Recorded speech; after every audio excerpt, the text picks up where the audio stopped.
What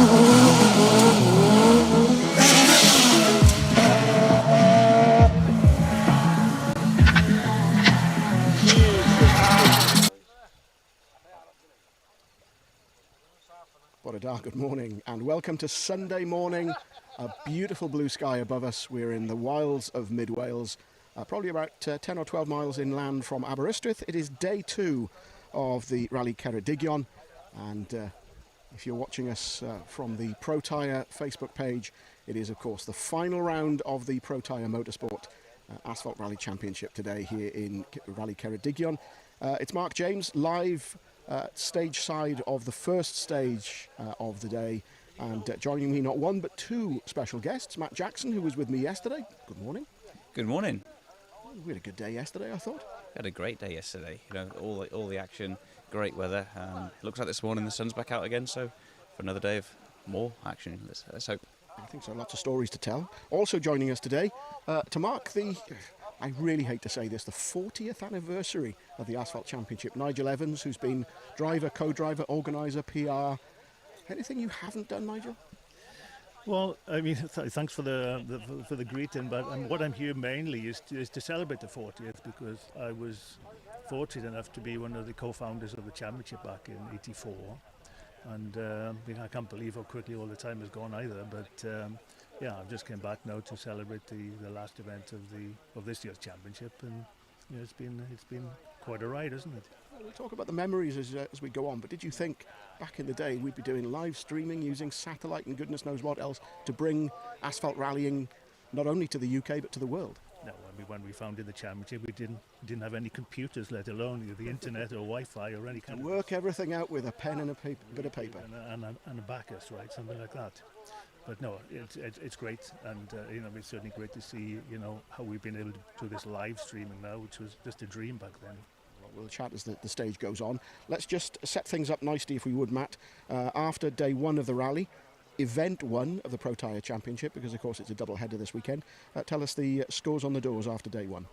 So in the rally overall, we've got Oshan Price leading with Stefan Prevost on the notes there by 42 seconds ahead of Marion Evans and Jonathan Jackson. Into third is the first of our Protyre runners, so Callum got the 30 points yesterday in the championship, so he's just 15.4 behind Marion there. In fourth overall, a position swap in the last stage of James Williams and Di Roberts, but just 1.3 seconds between them, so that's a battle to see how it unfolds over the course of the morning. And then in fifth, another of the Protyre runners, James Ford, Neil Shanks. They're 40 seconds back. They had a couple of problems with it, with a bit of a chicane yesterday evening, but yeah, the top 5 there, I think it's still all to play for with sort of 45 miles. But as we touched on in the Protyre, Callum got his maximum of 30 points yesterday, so it kind of sets up today, he has to finish in the top 5, regardless where Neil finishes. If Neil has a win, that's Neil Roskell, then Callum just has to finish 5th or above to seal the title. So a big job in hand for Callum, and it's not going to be easy on 45 of these pretty tricky stages, actually. Yeah, I was going to say, some and different stages to yesterday, slightly different in character.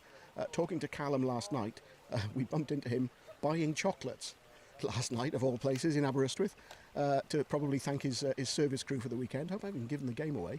But he was saying today's stage is very different in character, bumpy, more jumps than yesterday, and he said it will be a tricky day. It's you know, not taking anything for granted. No, that's it, and we saw yesterday just how quickly things can change. The stage looked a little bit dry this morning from what we've seen. Granted, we haven't seen like all of the roads, but yeah, I think some fast-flowing stages where you can see here, all the way down this hillside, sort of nice downhill, lots of sweeping bends. So yeah, a bit of a change of character, but I still think just as or a different challenge to yesterday. Indeed. Well, we saw plenty of incidents. We were on stage 2 yesterday. It seemed at one point that every other car was going off on that hairpin, that section that we were on. Cars are in. Producer Wayne is telling us. Car number 1, Oshan Price, rally leader in the Melvin Evans Volkswagen Polo on the stage. So they should be coming into view any moment now. We are on junction 3 on the opening stage of the day.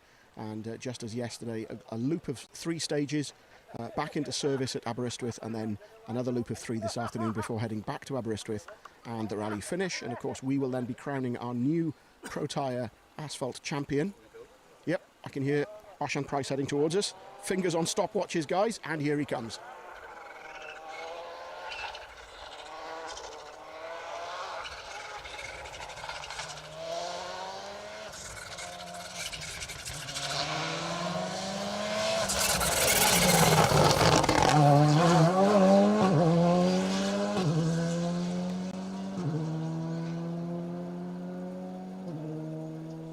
Price then and Stefan Prevost. And both Nigel and Matt, I think, running splits on this one. No, just Matt, with the very snazzy orange rally time watch. Okay, we're quite early on into the stage. We're not quite a third of the way through the stage. Yeah, that's it, just over 2 miles I think we are, so it'll be interesting to see. You know, by this point, expect everyone to still be just about equal, so we'll get any early indication of who's woken up and well, in the fighter mood this morning. Yep. So, first and second Volkswagen Polos. Next should be Marion Evans and Matt's brother Jonathan, JJ, alongside him. Yep, there they are.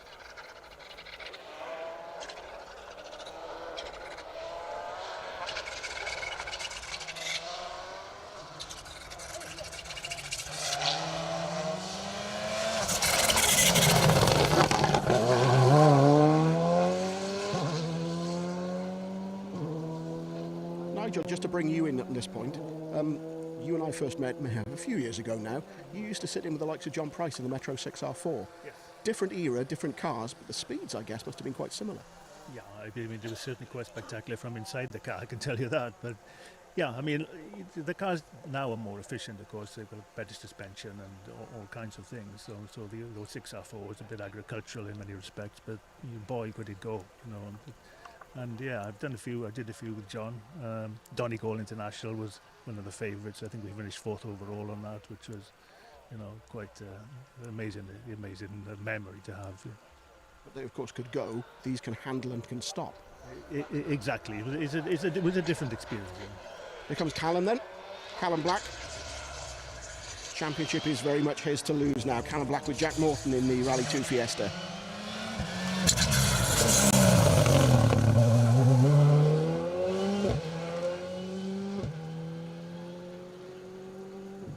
Very neatly done. So, splits, Matt. So Oshan and Marion seem to be on pretty much exactly the same time, and Callum just 1.5 down there, so maybe a little bit conservative thinking about that championship, but like we say, only 2 miles in of the first stage of the morning, so a long way to go. Yeah, and also we were saying that, you know, Callum could afford to back off, knowing that he's only going to be top 5, but then, as we've heard in so many occasions in the past, if you back off, that's when the mistakes happen. It is, you know, you start to take your kind of eye off the game a little bit, so you know that these stages are very tricky, so if you're not fully committed, really concentrating, those little mistakes can happen, and like I say, big consequence with the little mistakes in these roads.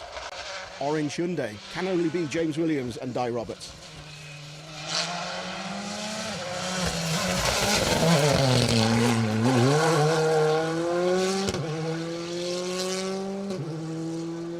And James, if you were with us yesterday morning on stage 2, the first, I think running second on the road, had the spin on the hairpin section at the end of stage 2, and the first driver to run into problems. But then, as I was mentioning earlier on, it seemed at one point as though virtually every other driver was going off on that section. Lost probably about 30 seconds, and he's really been trying to make up the time ever since. He has, and to be fair, he's had a really good afternoon yesterday. Had some really strong stage times, and yet again on the splits, as we see, exactly the same time as Oshin and Marion. So as we would expect, but yeah, it'd be interesting to see what James can do today. Like I say, in a close battle with Callum there for 3rd overall in the rally. So just 1.6 seconds between them. So almost nothing after 55 miles. Another different manufacturer then. 2 Volkswagens, a Ford, a Hyundai, and now a Citroen. James Ford, this is 5th on the rally with Neil Shanks alongside.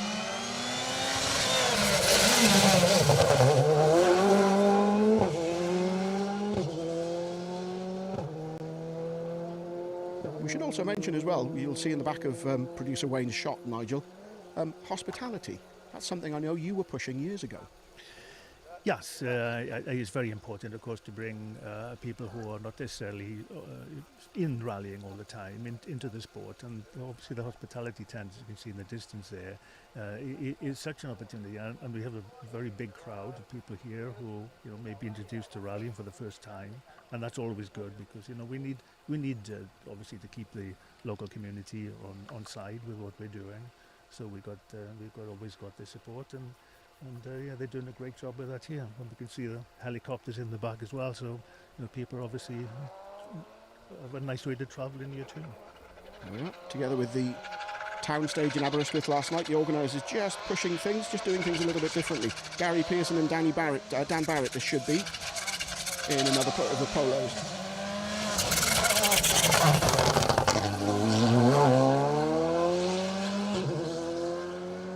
indeed. 6th overall, and car number 6. How are splits looking, Matt? So it goes a few seconds down there, so maybe just a little bit tentative this morning, or I think overall they're not in a fierce battle. So again, you don't want to do anything stupid first thing.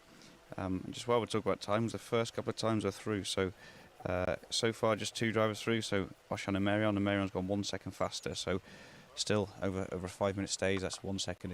It's not much between them at all. It's not, isn't it? And they're all fairly short stages today. I mean, we had that 17-miler yesterday. Nothing similar today, really, is there? No, I think they get gradually longer. So the third one in the loop is the longest at 8 or 9 miles, I think it was. So again, nice couple of stages to warm up and then get into that 9-miler. Neil Roscoe coming down the hill towards us. Neil and Andrew Ruffhead. Now, what can they do in the championship battle? It's really just a watching game for them to see what Callum can do.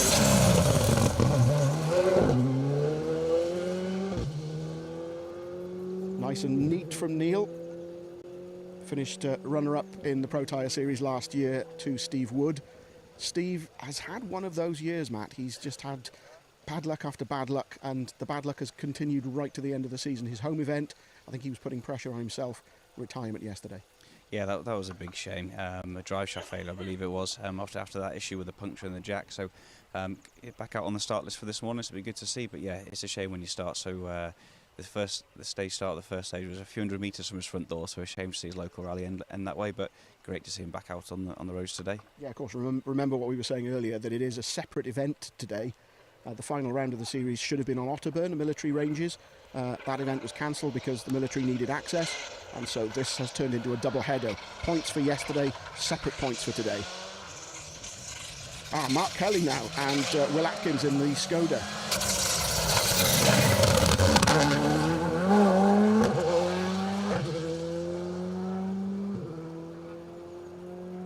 We were in the town stage in Aberystwyth last night. Really, really popular. Big crowds in Aberystwyth.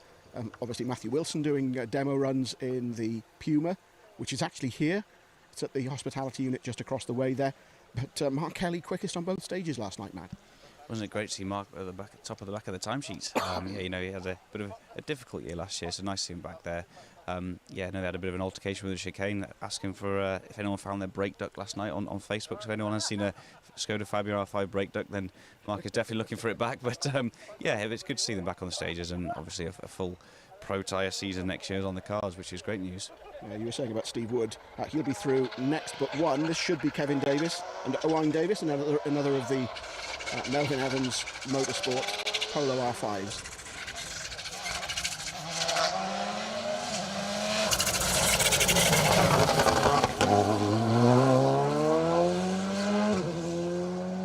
So 4 cars from the team in the event, and we've seen all 4. Kevin and Owain running 9th on the road this morning, car number 7. Next through should be Steve Wood and Kenny Hull in the right-hand drive Citroen C3 Rally 2. And Steve hoping to salvage something from this final event, final day of the season, and fingers crossed he can bounce back next year and try and regain the title that he won on the Isle of Man just under 12 months ago. We were saying yesterday it's quite an early finish to the season, but obviously forced upon us because of the cancellation of the final round. Yeah, that's right, and that's a bit of a shame, but it's great to have the opportunity to get the double point scoring here, so it gives a lot more opportunity to score points. Talking of points, here is Steve Wood.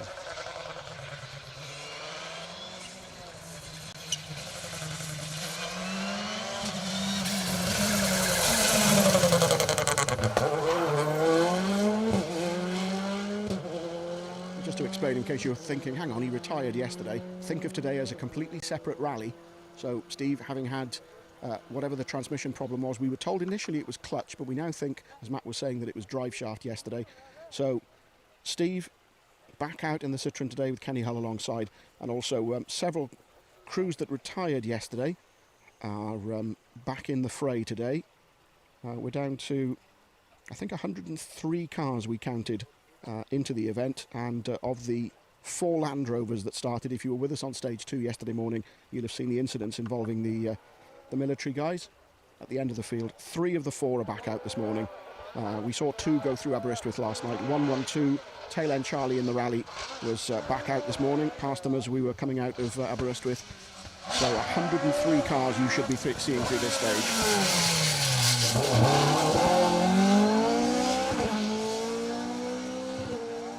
John Dalton that was, with Gwynnfor Jones in the little Darien. Nigel, those Dariens have been around a while in various forms.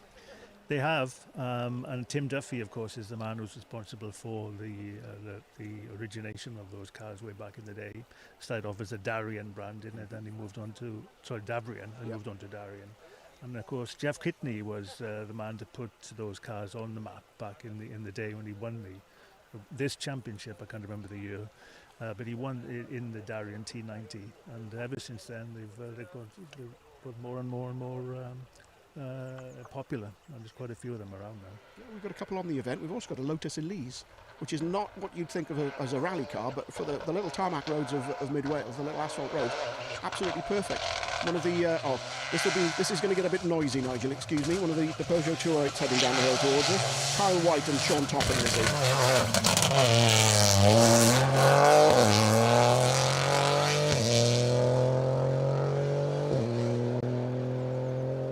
that car much more at home on these stages, Matt, than they were around the streets of Aberystwyth last night. Absolutely, though the sort of high-powered front-wheel drive cars with all the anti-lag were struggling a little bit on the tight little stage, but no, you can just see there how these the modern front-wheel drive cars just pick up the speed, very very balanced, very smooth. Yeah, it'd be interesting to see on the similar pace there with a Darien, so it'd be interesting to see how they compare at the end of the stage. That's interesting, actually. We've got another Darien next. I was saying to Nigel that there's a second Darien on the entry list. That should be through next. Car 26, Wayne Jones and Rhys Jones, in another of the T90 GTR Dariens. And as Nigel was saying, as I mentioned yesterday, Tim Duffy developing the cars not that far away in Lampeter. There they come.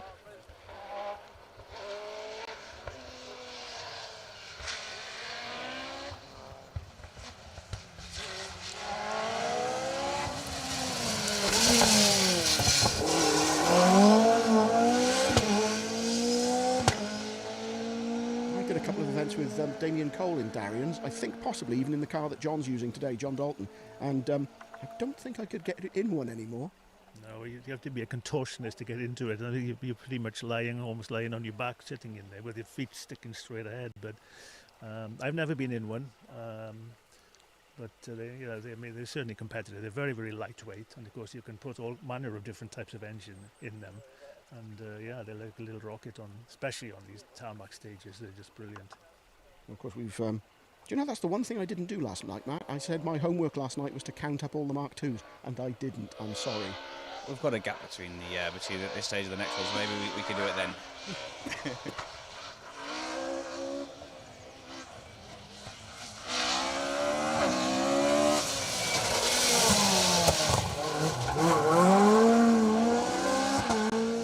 Car number 17, the Mark II of Ieuan Evans and David Evans. First of the Mark II escorts that we've seen today, following that succession of R5 and Rally 2 cars and the couple of Dariens and the little 208. But brace yourself, because we have plenty of Mark II escorts for you this morning. If you are just joining us, it's a Sunday morning. It is, where are we? He says, looking at his watch, 9:15. We've been live for about quarter of an hour or so on this first stage of the day, final day of the 2023 Protyre Motorsport UK Asphalt Rally Championship. We're on Rally Ceredigion, the JDS Machinery Rally Ceredigion to give it its full title. And today will not only decide the rally, but it'll also decide the title. A two-way scrap, as we were saying earlier, between Callum Black and Neil Roskell.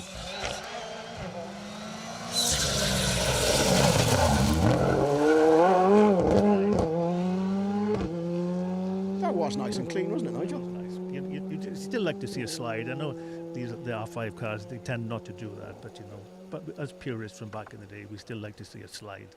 Or a skid, as they call it. Well, let's go out and do some skids. 14, that was Andy Davis and Michael Gilby in the R5. Another Peugeot 208 it should be next. Johan Lloyd and Sean Williams. And we were saying yesterday, particularly on those narrow little streets of Aberystwyth, Matt, that car was almost painful as it went past, because it was virtually within touching distance of us. Yeah, that's it. These modern Rally 4 cars, so they're a 3-cylinder turbocharged car with quite an aggressive anti-lag. So, the anti-lag's there to keep the throttle response for the driver. But yeah, it has that impact with the for us standing stage side in the echo of all the buildings. Let's have a listen.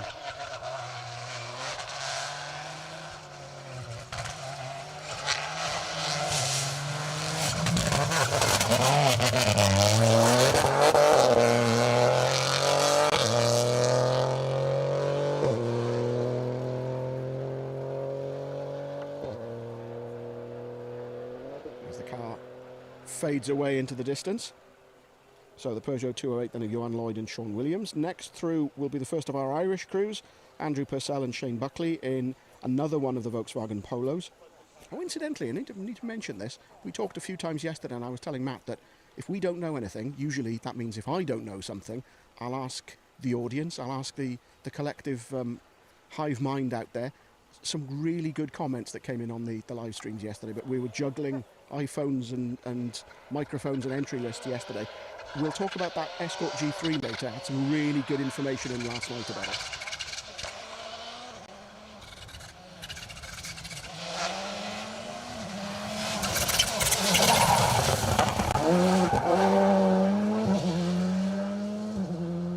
Again, nicely done. So car number 12, Andrew Purcell and Shane Buckley in the Polo. Another Mark II Escort should be next down the hill, and none other than Jason Pritchard. And actually, Nigel, you were stood with me on Epint. The first time I did this for the Protyre Championship was 18 months or so ago on Epint, and Jason was my co-commentator. That's right, yeah. I mean, Jason has had some remarkable success on especially on asphalt, because he's won this championship, hasn't he, 5 times? Mm-hmm. And yeah, he's now in the historic car built by Scott Williams, which is just a beautiful car to look at, you know. Not Shane Williams, as I said yesterday. No. Oh, you can hear it coming too. The unmistakable sound of a Mark II.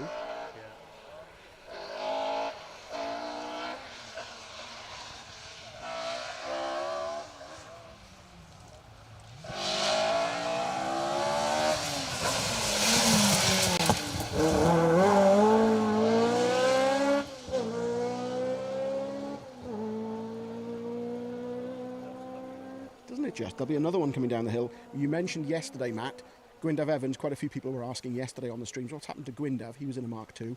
Disappointment from yesterday, back out today. Yeah, that's it. So a gearbox issue yesterday. New gearbox was fitted yesterday afternoon, yesterday evening, and they're back out today. And that's the beauty of this, with having the Super Rally, or being able to rejoin the rally for the second day, is we get to see them, they get to come back out on the stages, so it's a win-win for everybody. Isn't it just? And Gwyndav Evans, of course, legendary figure around these parts.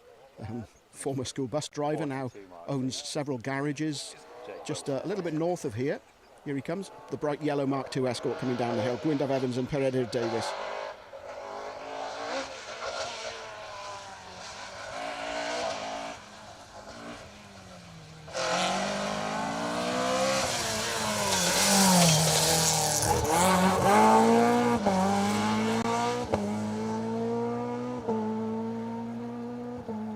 Off into the distance goes Gwyndav.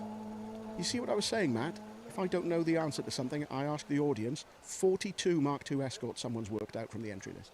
That's a big number, isn't it? You know, the conversation I had yesterday, the most popular model of car. Well, I think 112 cars on the entry list, 42 Mark II Escorts. I think we know what the answer is to that now.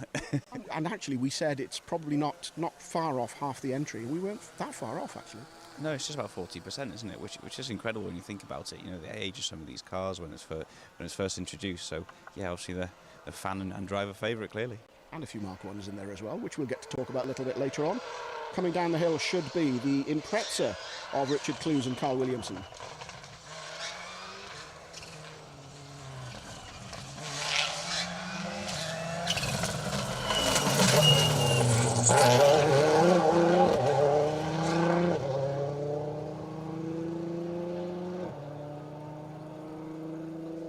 Just repeat what we were saying yesterday. Wherever you get your feeds of the championship from, whether you're watching on Facebook or on YouTube, particularly if you're on Facebook and you're watching either on the Special Stage account or Rally Ceredigion or the Protyre Championship page, please don't click on any other link. There are apparently some fairly horrific spam links which will take you to goodness knows where. So we are trying to get the message out this weekend. I know that the Rally Ceredigion organisers keep saying it. So those are the only 3 places where you'll get the official free, you don't have to pay for it, it's not spam.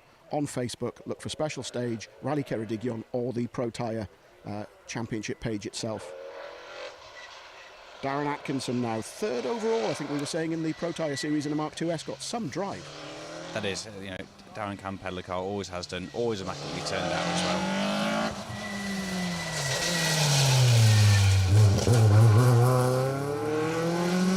Not only is he 23rd overall in the Protyre series, but I had confirmation as we were driving over this morning that he has already secured his class, unsurprisingly. Not sure about the Escort Challenge. I think we'll hopefully get some confirmation on that later on. But I think it is, from the top of my head, because I don't have the championship positions open in front of me. B13, I think he's in the producer Wayne is nodding.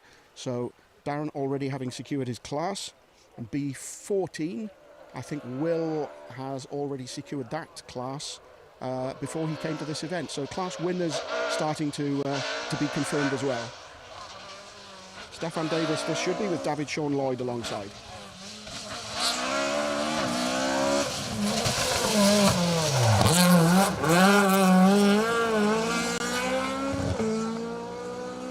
Some commitment there, Nigel.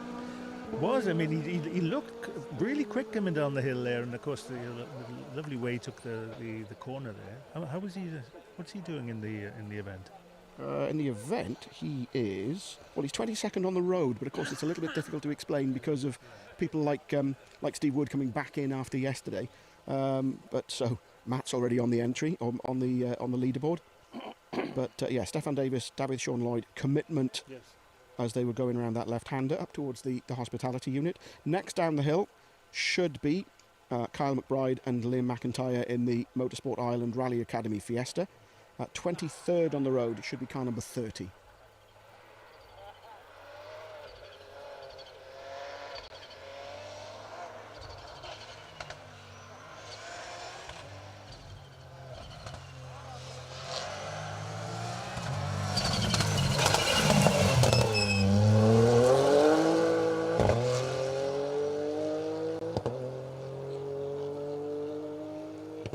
Fair few Irish crews having made it across. That's the second one we've seen this morning. Kyle McBride and Liam McIntyre. What was that? He's super rallied. Yeah, so after stage 2 yesterday, so Stefan was 18th overall, so really good going. But yeah, then super rallied from stage 3 onwards. So we're, like we say, back out today. So it's great seeing, obviously, having a push and a play and entertaining the crowds. Indeed. And we talked yesterday about the fan zone that we drove past on stage 2 to get to our location. There are, I know, fan zones out today also, but just to recap, the crowd that you can see just on the outgoing shot from producer Wayne is from the hospitality unit here, and quite a few, probably a couple of hundred people. We've had breakfast this morning. Some of them were flown in by helicopter, and they're being entertained on this junction 3 on stage 9, first stage of the day.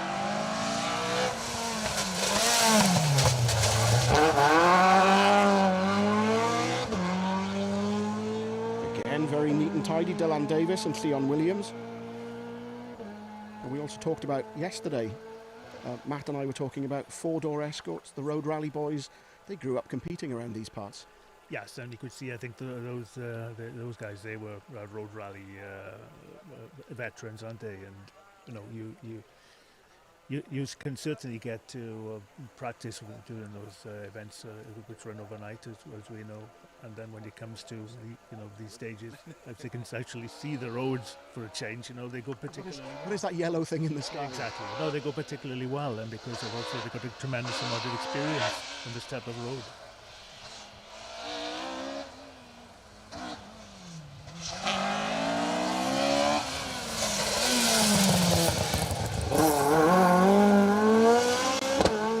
Car number 20, Hugh James and Lewis Sim in the Mark II. Now, I'm going to swap screens at this point. Oh, have you got some times? While I look at my messenger, because I've got something to talk about. This is the G3 that should be through next. You go ahead. Yeah, so some times for after this one. So 8 to 4 or 5 miles. So Marion and Jonathan fastest by 0.2 seconds from James Williams and Di Roberts. So like we said, they both looked equal here, and it's kept all the way to the end. Third fastest then was Ocean Price, who was just another 0.8 of a second back, followed by James Ford, the first of the Protyre this morning, and then closely again followed by Callum. So in the Protyre, first blood to James and Callum. So yeah, top 5 still very close. Absolutely.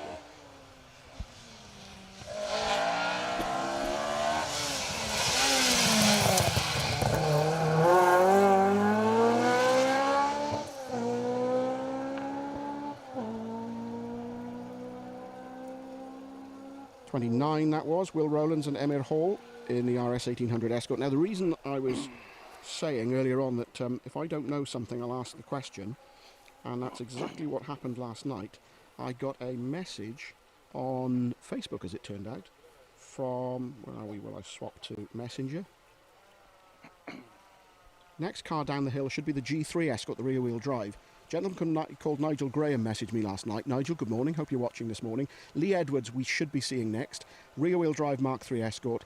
Road Rallyist, excellent, good start, in the Welsh Borders in a 106 Peugeot. Then he bought this Titan Mark III. Oh, yes, that sounds like it. Gartrack with the well-known specialists, but Titan built this one. And it had been road rallying with a Pinto engine in the front. And then Lee improved it and ran it with an ST170 Ford engine.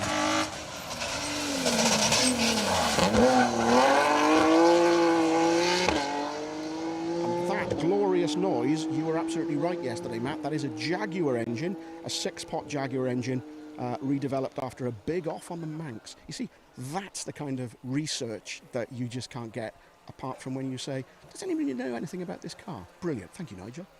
That's fantastic, isn't it? Honestly, we've said all weekend how good the car sounds and looks. I think it's an immaculate car.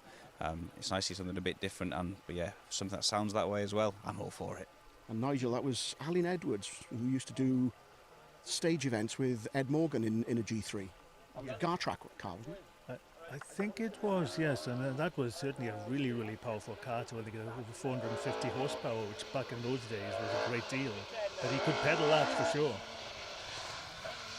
So then Neil Williams and Eric Davis should be coming down the hill towards us, car 25.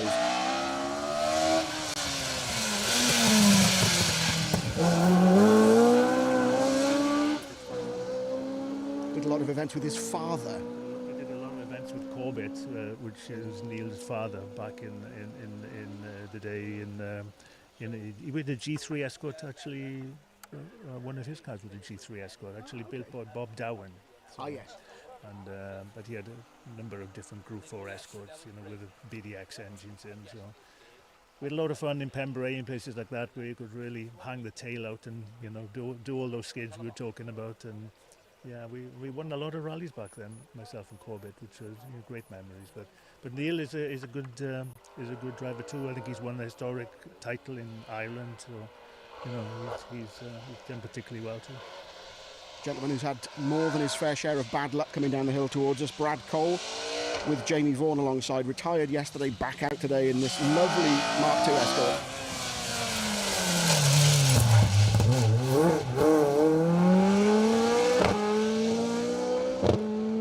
And Brad was battling for B13 honours in Protyre last year. As I said, Matt, no end of issues with this year.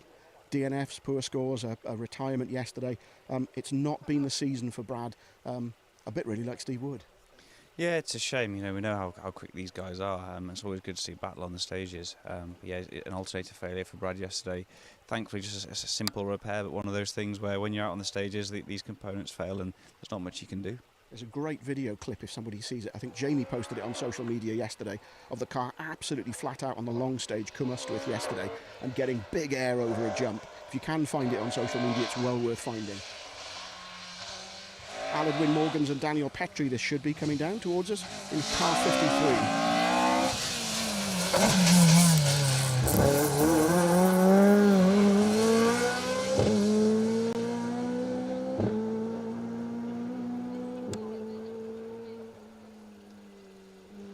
Nicely done.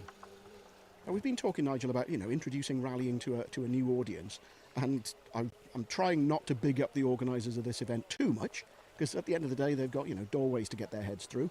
But no, they have done a really good job, and they do think of the other things. It's not just the rally. It's not all about time controls and all that sort of thing. It is making this into a business. It's bringing people in who might not normally watch rallying. Yes, I mean, when you consider this is just the third time they've run the event, I mean, they've done just amazingly well. And it's great to see. It's good for Welsh motorsport and the UK motorsport in general to see, and to have a really professional team putting an event like this together, and they've got good aspirations for the future too. See, good co-drivers, that's what you want behind yourself, behind you in an organising team.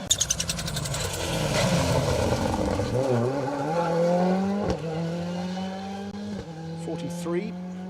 Ant Eaton and Ian Jackson in the R5 Plus.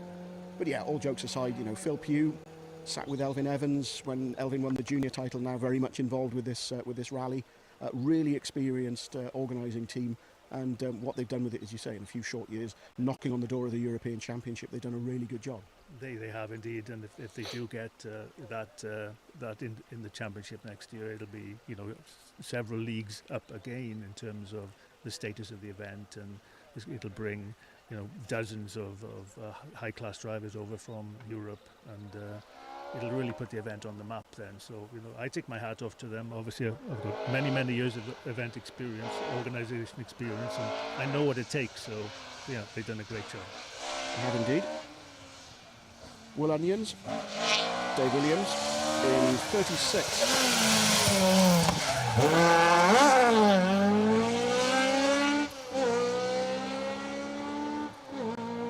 We should explain, in case you're wondering all about this European Championship stuff, the event is being observed this year. Quite a few people here from the FIA, as I'm being buzzed by a very friendly, overly friendly fly.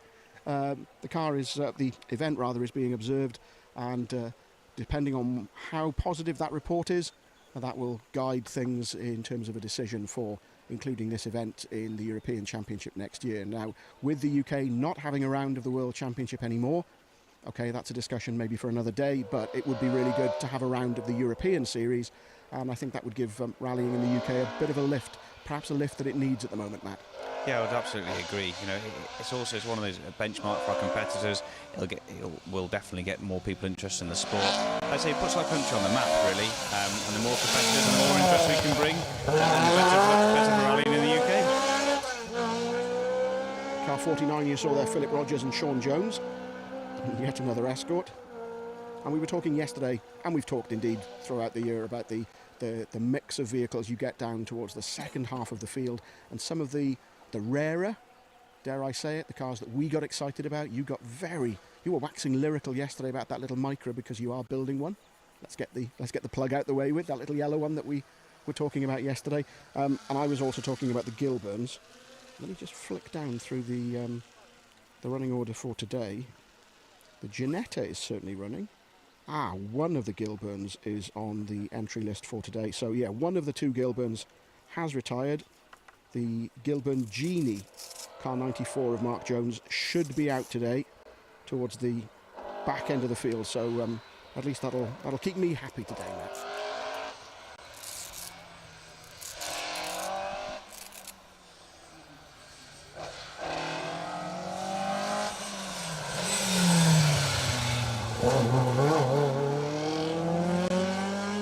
Car 48, Howell Davis and Dorian Evans.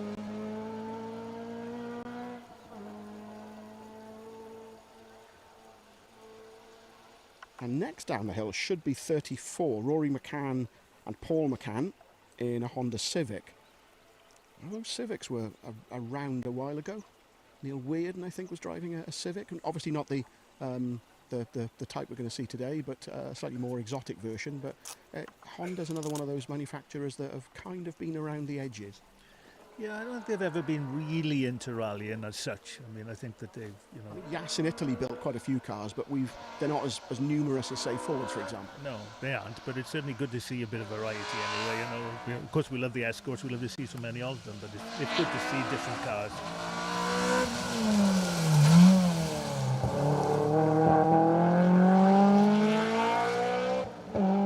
Car 34, sporting an Isle of Man registration. Rory and Paul in a Honda Civic. Plug in yesterday for the Mull Car Club, because they'd come down yesterday to help run one of the stages, the stage we were on, stage 2, which was then repeated later in the day. But they did say that they were on their way back home. So they've come all the way down, run 2 stages, and then gone all the way back up to Mull. So if they are watching today, particularly the marshals that were with us on the second of our locations yesterday, who were really great and showing us all the various stuff they were picking up on social media as well. Really grateful to see you, and thank you for all your help yesterday, and hope you had a safe journey back home. This should be then Steve Ormond Smith and Callum Young. Indeed it is, car 46. talked about the Honda having an Isle of Man registration. Steve based in the Isle of Man. And Callum Young popping up all over the place these days. He seems a very busy young co-driver. Yeah, he absolutely is. We're talking yesterday about up-and-coming talent and co-drivers and drivers, and it's good to see sort of young people going to the sport and being so eager to get out there, do as many events as they can, build that all-important experience. So, yeah, I know Callum is involved in the junior championship, also, and we're one of the junior drivers, so passing on experience there. So, yeah, really good to see, actually. And of course, the focus very much on the drivers, always. I'm looking at Nigel, I know, because he's sympathetic. The co-driver never gets the billing, really. They should do we, Nigel? No. I mean, obviously the driver is the one who has to keep it on the road and set the times. But certainly on an event like this with pace notes, you know, you absolutely, the co-driver has got to do their part in order to be competitive.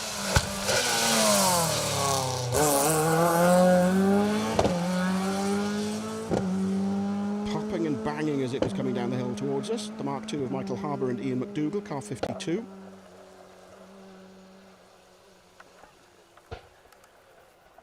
Yeah, co-drivers don't get the credit they deserve generally. I know I'm preaching to the choir here, Nigel.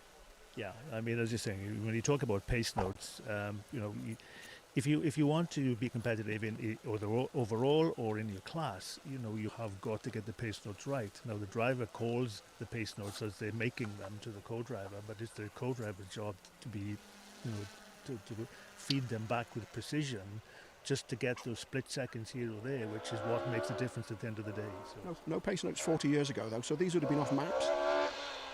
Yes, they would. An event like this, and certainly events like this in Ireland back then, they were blind, as we used to say, you know, so you had to drive it as you saw, which made it very, very exciting.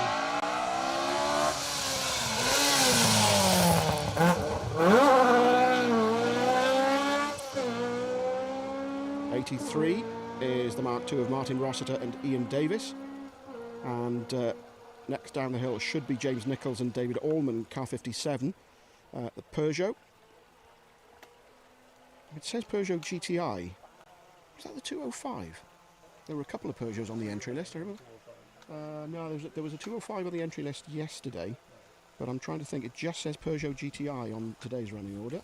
Oh, and I've managed to scoop it over onto the wrong page. So let's get rid of that. There it is. It certainly sounds... yeah, there we go. 205. The 205. A road version of this, you know, the 1.9 G-Reg. I wish you kept that now. They're worth some strong money these days. Oh, no, I'll tell you a story in a sec.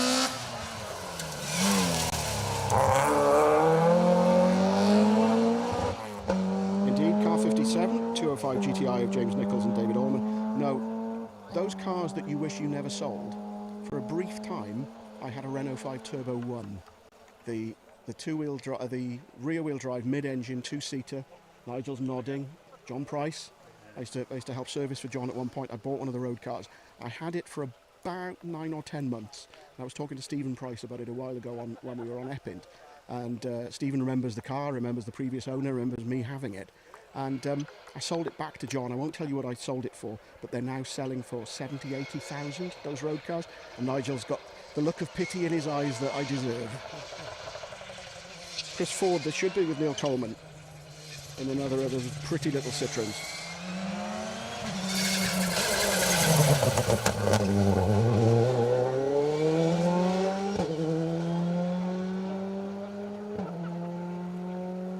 Indeed it was. Now then, I'm pretty sure I remember. This is where we had, again, the Hive Mind helped us out yesterday. Next down the hill should be car 81, the Motorsport Ireland Rally Academy Fiesta R2 of IFA. See, I did get it wrong. I don't remember these things. IFA Rafferty at Raftery and Geraldine McBride. So they've updated the running order since yesterday. So co-driver's name is now correct. Yeah, that's good. I think we were talking yesterday. So Geraldine, very experienced from. I remember when I was growing up, marshalling and spectating with sit alongside Desi Nutt in the Porsche. So yeah, plenty of experience there. IFA. Here she comes.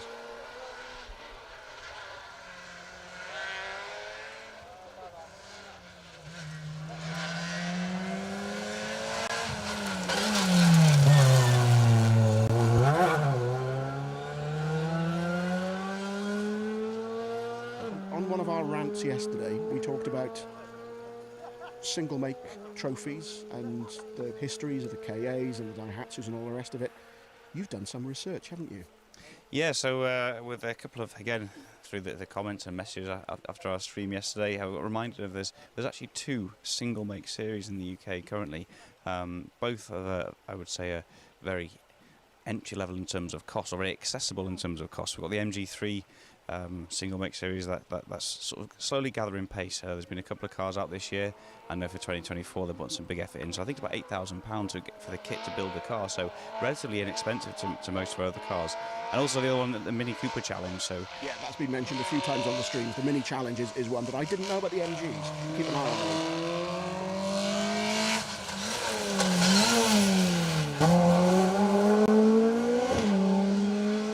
And that's a young man with another bright future ahead of him, William Hill, in car 27. We mentioned yesterday a change of car, but William already having secured his class victory in Protyre ahead of this event. He's driven that well. He's driven really well all year, actually, in the Rally 3 Fiesta. Some gearbox issues meant this for this weekend he had to change back to the R200, so shame not to see him battling for that 3rd overall in the championship. But yeah, great to see him win the class, and obviously it's still good to see Will out here this weekend, and obviously still going extremely well in that in that R200 Fiesta. Indeed, William with Richard Morton Crozier alongside in car 27. Another of the Motorsport Ireland Rally Academy cars coming should be next. Should be car 76, which is the Renault Clio of Jack Brennan and John McGrath.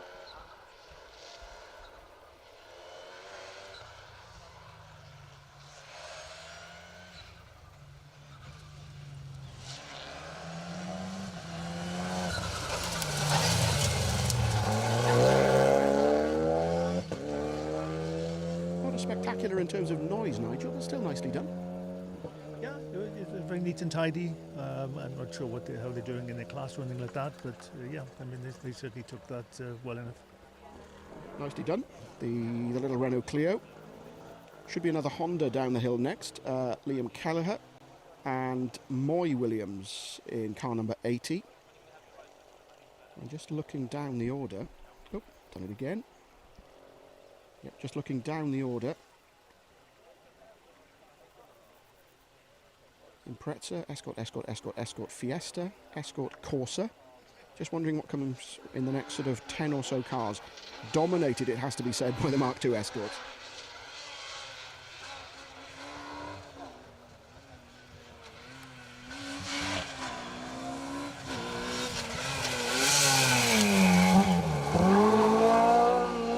So that was the Civic yesterday that unfortunately didn't quite make it to our cameras in stage 2. So the first car to unfortunately disappear over the edge, and did get collected by one of the Land Rovers in that little stream incident. So plenty of duct tape on the car, re-scrutineered this morning and back out today. So they're getting good opportunity to get their money's worth, and yeah, really good to get back into, build your confidence, and not end the rally or the year on a disappointment. With the Land Rover parked on top of you. Yeah, absolutely, it's not what you want, is it?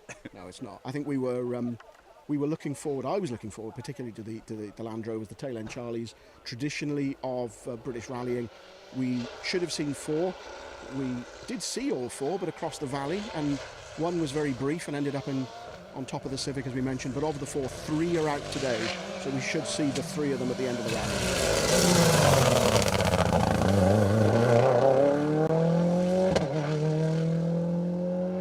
Lee and Cole Hastings in the hatchback Subaru Impreza, car number 39. Yeah, you were saying yesterday you had the saloon version, or did you have the hatchback? No, it was the saloon, so it was the Hawkeye, so 2006, an ex-Protyre recce car. So, I guess on the topic of recce cars, actually, we were talking before about making pace notes, so all the crews went over these stages on Thursday, Friday in their recce cars. And I think it's one of my favourite Instagram accounts, actually. I think it's literally called Recce Cars, and just pictures of all those from all around the world. There's something about just a not fully rally prepared, but just the recce car with the good wheels, the guards, maybe a roll cage. They've got that appeal. Yeah, in the WRC in my day during the war, when Ford used to use the big Volvos as recce cars. Remember those, the big white ones? Yeah, and they all came up for sale quite recently privately, so there's still a few knocking around. They're absolutely fantastic pieces of kit.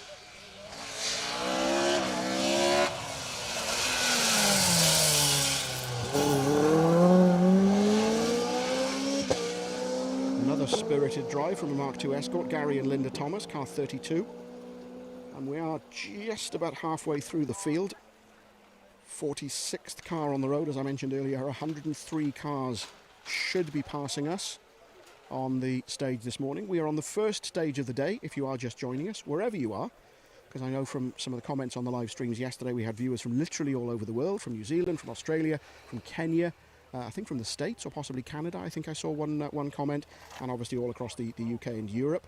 You are very welcome. It is the final day of the JDS Machinery Rally Ceredigion 2023, and also the final day of the 2023 Protyre Motorsport UK Asphalt Rally Championship.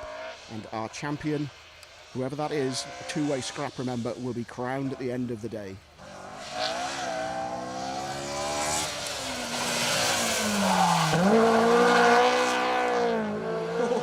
You like that, Nigel, judging by the giggle? Yeah, that was the most spirited attempt at this corner so far, I think. But I'm not sure if it was a little bit too spirited. It almost resulted in a half spin there, but no. All under control, I'm sure he'd say. Oh, absolutely, absolutely. Mark Lennox and Claire Lennox in another of the Mark IIs. We've not yet seen any of the Mark Is. Remember, we've got the new build Mark I that Phil Mills is driving on the synthetic fuel that we keep mentioning. But there are also a couple of other Mark Is that we saw go through the Aberystwyth Town stage last night. While I'm talking about live streams, by the way, because we'll be on this stage again a little bit later. Also, Paul Woodford, I think, has got Hugh Hunter back out with him today. So keep an eye for notifications that they're going live. So of the 6 stages today, we will be live from 4 of the 6, and we'll be live from the finish back in Aberystwyth.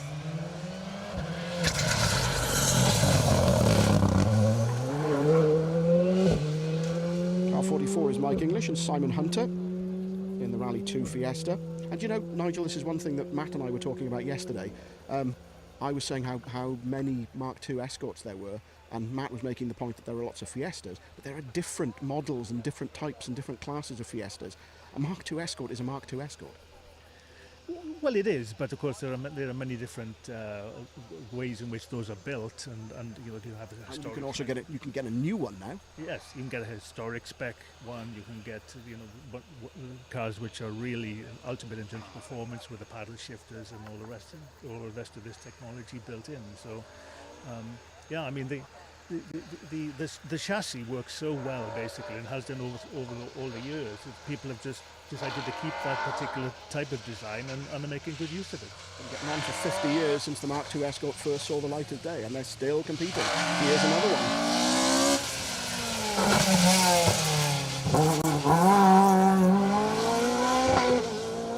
one. Car 68, Baron Evans and Ivan Devine. Something different should be coming down the hill next towards us. Car 67 should be the Opel Corsa of Nicky Cowperthwaite and Helen Hall. And just looking a little bit further down the order, still lots of Mark IIs to come, but also the odd Impreza, Peugeot 207, Vauxhall Astra, Vauxhall Nova of William Mains. We talked about him yesterday, but we are roughly halfway through the field. As I said, 103 on the start list this morning, as that noise in the background just confirms that the first of the helicopters moving the VIP guests around has just lifted, followed immediately afterwards by the second helicopter. So that's how to go rally spectating.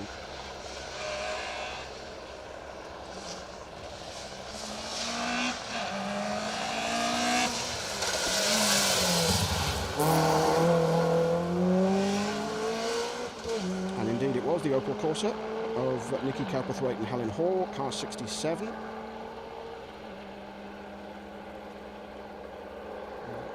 There go the helicopters. Matt's waving at me. There is another single make series actually in the UK.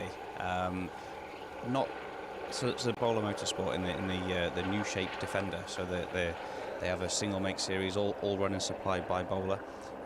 Don't see them on this event, so more used to the gravel event. So a mix of the gravel 45-mile national gravel series and also then some cross-country events. So those drivers, they're fully supported by Bowler. So the more we think about it, there are these single make series, plenty of opportunity for people to get involved. And one extreme to another, though, to MG to a Bowler.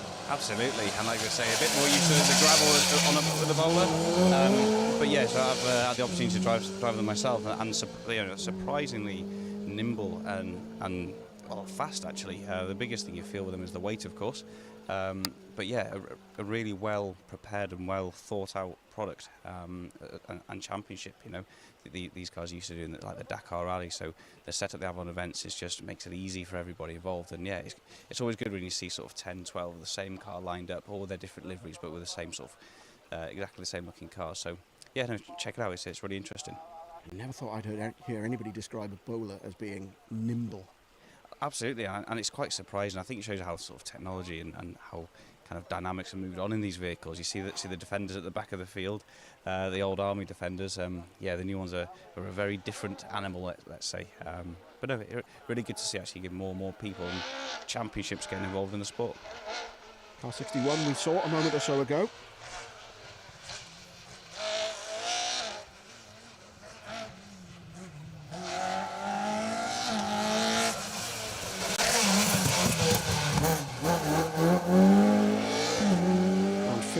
The second of the Clios, as I just have a quick look down. Yep, David Kluka, some of the comments, just looking at David Kluka's comments is Rory and Paul from the Isle of Man, as well as Steve. To Manxie's doing well.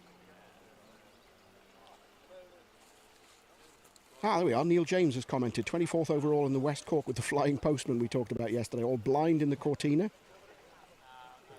John Clayton, thanks for mentioning the BMW Mini Challenge. Fantastic car and value for money. You're going to struggle to find anything else. Okay, John, got the plug in, I suppose? Yeah, that's it. And like I say, if we want more and more people to come into the sport. So these, I say, entry routes, they're still just as competitive. So it makes it easier for people to get into the sport. Relatively accessible. It's what we want. Another Honda Civics. Oh, you're going to love this. Neil Matthews, morning Mark, watching in bed while breakfast is on. Say hello to Little Ginge for me. Whoever could he be talking about? Well, the guy who's just applying his sun cream, I think, so that must be me. Slapping it on. This is it's a lovely day. It's a lovely way to end the series, but you've got to be careful of that complexion. Absolutely. I think we had about 6 layers on yesterday, so yeah, the advantages with the sunshine, obviously, the views around here are amazing. The roads are nice and dry, but yeah, I've got to look after myself. Well, let's just quickly catch up on who you've seen. Kerry Jones and Dylan Bargate were in the Escort. The Clio was Jonathan Stepney and Aled Davis, and you just saw Tim Johnson and Roger Burkill in the Honda Civic. Next down the hill should be Jeff Roberts and Jack Bowen in the RS 1800 Escort. Yes, this colour scheme we talked about a couple of times. yeah, I can remember stuff like this.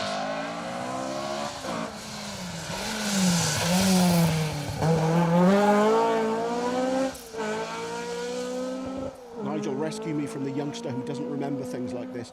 Those blue... He's laughing in the background. Jeff Roberts and Jack Bowen, that was in the RS 1800. Those very subtle, the blue, that was very much the Ford Motorsport colours. It was, I think back in the, and now you're talking, I think the 70s, wasn't it, when there was in those colours. Before the Eton Yale years, which then, if you remember those days, the Hannu Mikkola and Anna Hertz. Hannu Mikkola and Bjorn Valdergaard. Yeah. And actually the first ever rally I saw was the 77 RAC rally, which Valdergaard won in Eton Yale Escort. So, and yeah, that was the middle of the night in Brechfa Forest, pouring with rain. But, never looked back since then, And we've all got stories like that, usually somewhere in the middle of Wales, in the pouring rain. Yeah. Well, it never rains in Wales, it doesn't, it's always like this.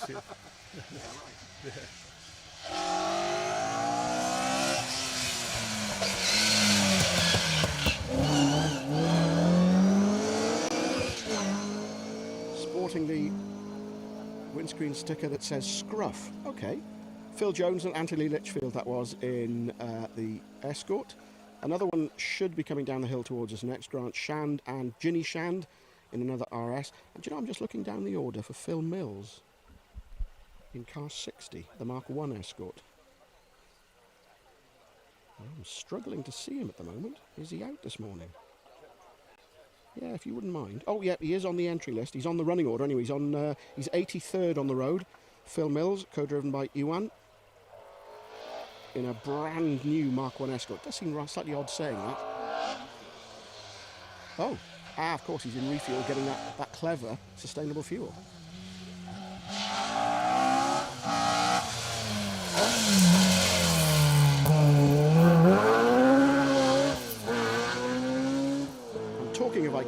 colour schemes, there's another one, Nigel. Yeah, I was trying to remember where that was from, though. That was kind of the Rothmans colours, but not quite. Yeah, it seems familiar, but yeah, it did look like the Rothmans colours, which was another era, of course, back in our halcyon days, which we keep, us old timers keep talking about. Only a couple of years ago. Yes. It seems longer. Yeah, time flies when you're having fun, doesn't it? Yeah, Grant and Ginny Shand that was, just in the Escort RS with the familiar colour scheme, although we can't put our finger quite. It's definitely a colour scheme I've seen before. There is also an Escort with a very iconic colour scheme. It's the black and white that Ari Vatanen used to have on his Escort, the Shell Oils car. That's out. Not that car, obviously. DKP 191T, I think it was. Me and Anorak, of course.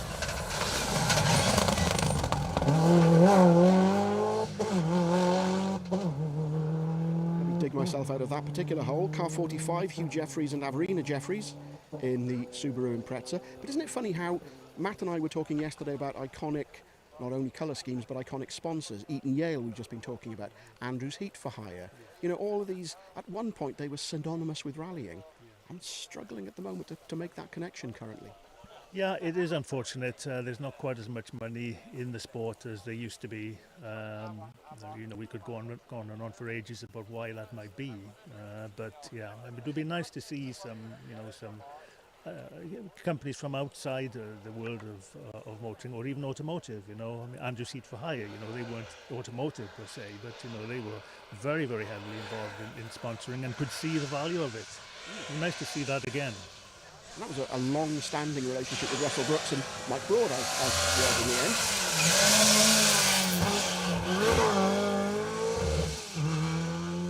end. 59, Richard Williams and Alan James in another Mark II. But yeah, I think that was that one of the longest running sponsorship deals in any sport, not just motorsport? I think it might have been. I'm not sure of the statistics on that, but I mean, certainly they were around and behind Russell Brooks for many, many years in so many different cars. Ford Escort, Opel Manta, even Lotus. Lotus, even a Lancer Integrale at one time, if you remember, yeah. And did he drive a 6R4? I can't remember whether he drove 6R4. I can't remember him in a 6R4. But the interesting thing was in Wales, on the International Welsh, where you and I worked together, I think you were the press officer and I was your assistant one year, they sign wrote the car in 2 languages. So it was English on one side, Welsh on the other. Really clever. Yes, yeah. I mean, they knew how to do it, you know, and how to make the most out of their sponsorship investment. So they got good value for money out of it. And yeah, and when they came to Wales, they sun wrote the car in Welsh, and it was, you know, appreciated by all the locals and you know, everyone in the sport in Wales. I thought that was great. But yeah, they were ahead of their time in many respects in terms of how to get, you know, full value out of their marketing dollar. Okay, I introduced you at the beginning of the live stream as, you know, rally driver, co-driver, event organizer, press officer. But you worked in the States for a while. You worked with some blue chip companies. You were organising events for Ferrari.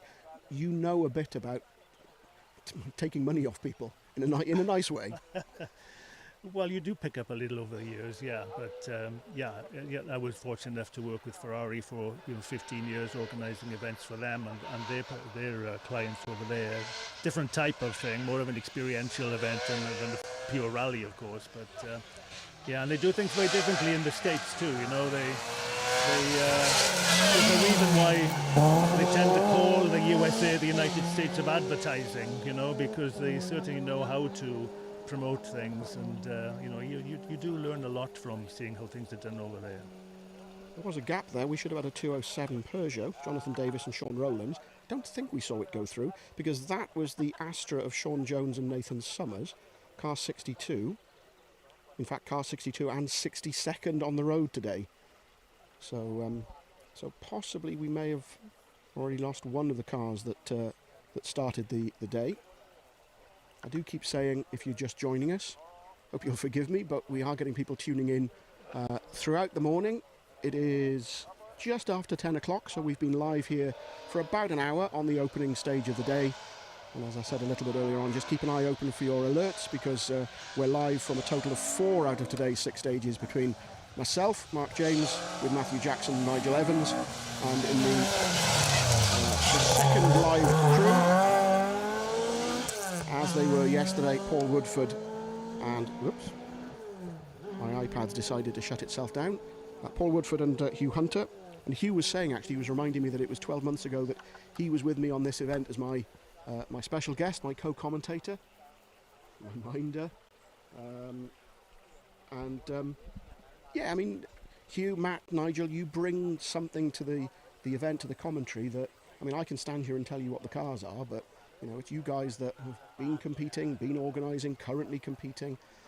I can see you really should have been out there this weekend, shouldn't you? Yeah, so after we sold the Fiesta R2 after last year and decided to build a new car, I can't wait till it's finished, but I think when you stood here stage side, you're like, oh, maybe I should have got something ready to go. But no, when the new car's finished, it'll be great to be back out there, and yeah, it'll be good experience roads like this.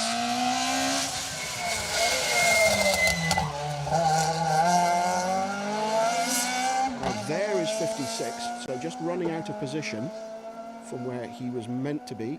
Jonathan Davis and Sean Rowlands. 56 was the 56 the car that was pushed by the marshals? Yes, it was, wasn't it? So good to see him back out, and he actually got a round of applause. He was the last car out of the stage. If you were watching with us last night in Aberystwyth in the town centre stage, you'll have seen him being pushed back by the marshals, but then he managed to get the car going again, and after the Land Rovers went through, before the sweeper, he managed to get it going and got one of the biggest cheers of the night from the crowd, who, as we mentioned last night, Matt, mainly stayed with us. There was something like 80% of the crowd stayed right till the bitter end.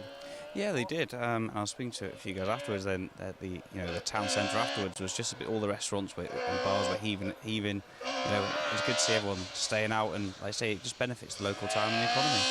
Yeah, and I mean it's a perfect choice because, or a perfect timing, because the students are back next week.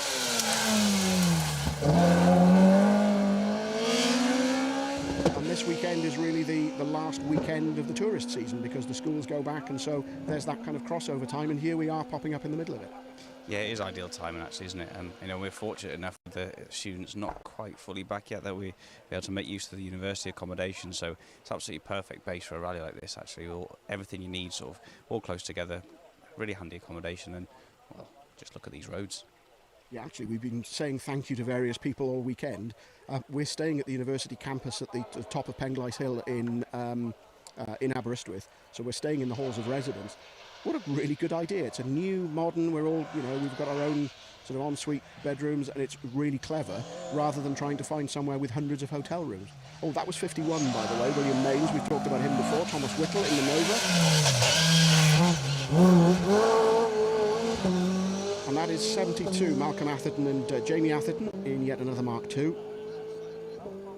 But yeah, just everything comes together, and I think somebody did say that's... Was it you that was saying this morning, Nigel, that this is pretty much the only weekend that the rally can run in Aberystwyth because of the tourist season, the university, and that's where the sweet spot is? Yeah, I think it is. I think that, as you say, the students come back en masse next week. I think some of them actually stay in the accommodation over Christmas, right, rather than, because in the summertime they tend to, you know, go back wherever they come from in the world, right? But in the bulk of the year, then, you know, some of them are still staying in the accommodation. So we couldn't run the rally necessarily in like say in December and still have access to so many rooms. So therefore, the sweet spot's very narrow in that respect, I believe. I'm not sure, but I believe that to be the case. Yeah, that would make sense, actually. And also running in December would bring all sorts of other issues with the weather and all the rest of it. But we've been really fortunate this weekend. As I'm pretty sure we were last year, actually, thinking about it. Car 84, Ricky Reynolds and Hevin Jenkins. And Wayne...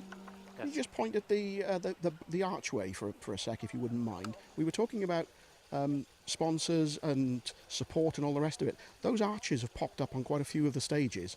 And again, if you look at the sponsors and the kind of companies that are sponsoring the rally, probably some names you wouldn't expect. So really clever of the organisers to go out there and say, look, do you want to be associated? We're a bit of a success story here in Aberystwyth at the end of the season, and you can put your name on.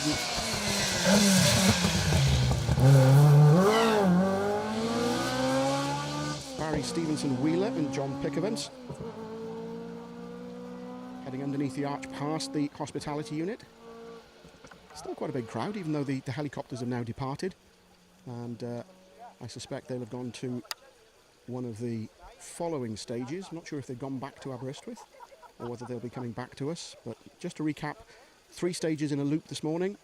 Back to Aberystwyth, like they did yesterday, for service at around lunchtime, and then back out this afternoon. So there's Matt Jackson and Nigel Evans with you on the opening stage of the day. And watch out for the alerts when Paul and Hugh go live. And then we will do it all again this afternoon. Another 2 stages live for you this afternoon. Hopefully bringing you a taste of the event and the kind of scenery and the kind of roads that the event runs over. And then we'll head down to the seafront in Aberystwyth for the ceremonial finish this afternoon, where we'll talk to our new Protyre Motorsport UK Asphalt champion. One thing we do know, it won't be a repeat of last year, with Steve Wood sadly having a disappointing year in the defence of his title. Car 40, another Impreza, another hatchback Impreza of Steve Nibbs and Gerwin Barry.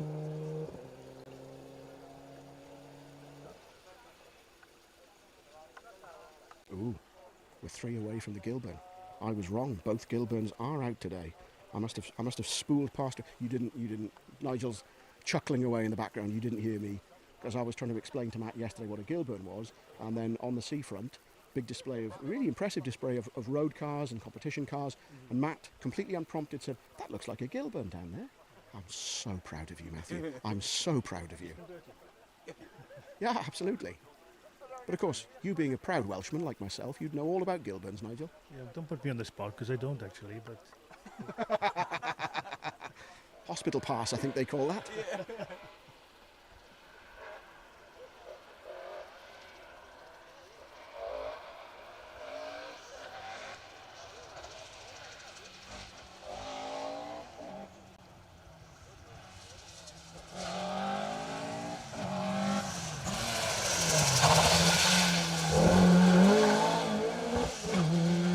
107, James Evans and Mark Hughes in yet another Mark II. Oh, it's the rear-wheel drive Astra next. Jeff Glover and Keith Barker. Now, what can you remember, Matt? You were telling me about this car yesterday. That was a rear-wheel drive Escort, but the no, the Astra that's coming next. This one that had knocked the tyre off, wasn't it, on stage 7? Ah, yes, that's right. And then we were a bit concerned that, but he was fine when he went past us. And if it's the one I'm thinking of, it's the one that's really well turned out. I think it's already won best presented car once. With relief, I was going to say it's probably not going to be that car now, is it? But that is the advantage of being so early on in the first stage of the day, that pretty much whatever is on the start list is what we will see, with one exception you remember from earlier on.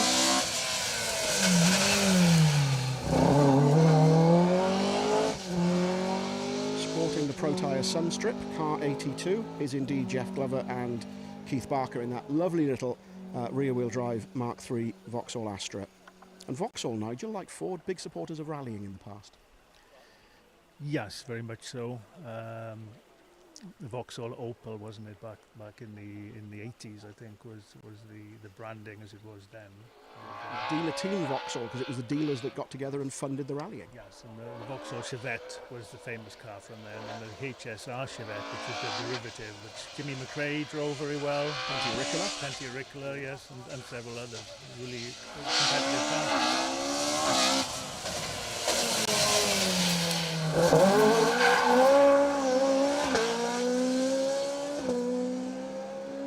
69 looks to be out of position as well. In fact, 69 is not on my running order. I'll probably find it in a sec. It's probably on another page.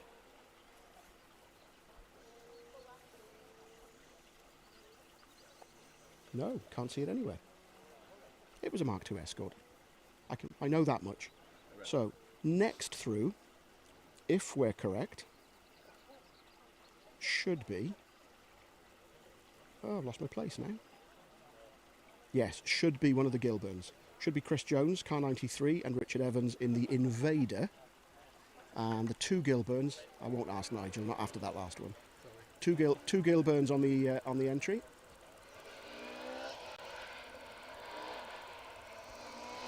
It is the well spotted now. 2 brothers from Kidwelly Car Club.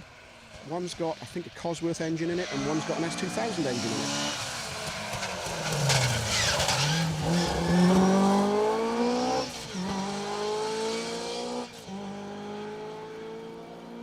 You used to see them on stage events fairly regularly.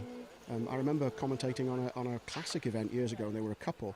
Now, Gilburn also made estates that are really rare, and you occasionally see them in museums. But you do see the odd Gilburn Invader on the stages. That is the first of two that we'll be seeing, with Chris Jones at the helm, car 93, and a little bit further down the order will be his brother Mark, 94, in the Gilburn Genie. Now that I'd never seen on a stage before, so we'll tee that up when it comes down towards us. But you'll remember yesterday I was teeing it up on the second stage, and we didn't see it because we had to leave to get back to Aberystwyth, and then they didn't come through the town stage last night. So I'm particularly pleased to see both of them out this morning, I should say.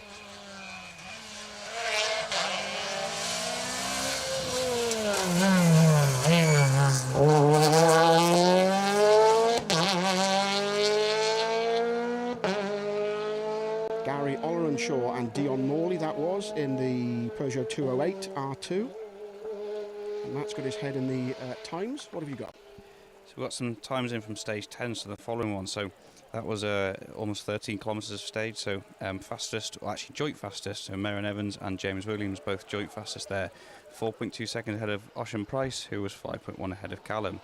Looking into day 2 overall, it means that James Ford's still leading Callum by 2.7 seconds. So extremely close between them. And like I say, it's still all maximum points to take on the second day of points.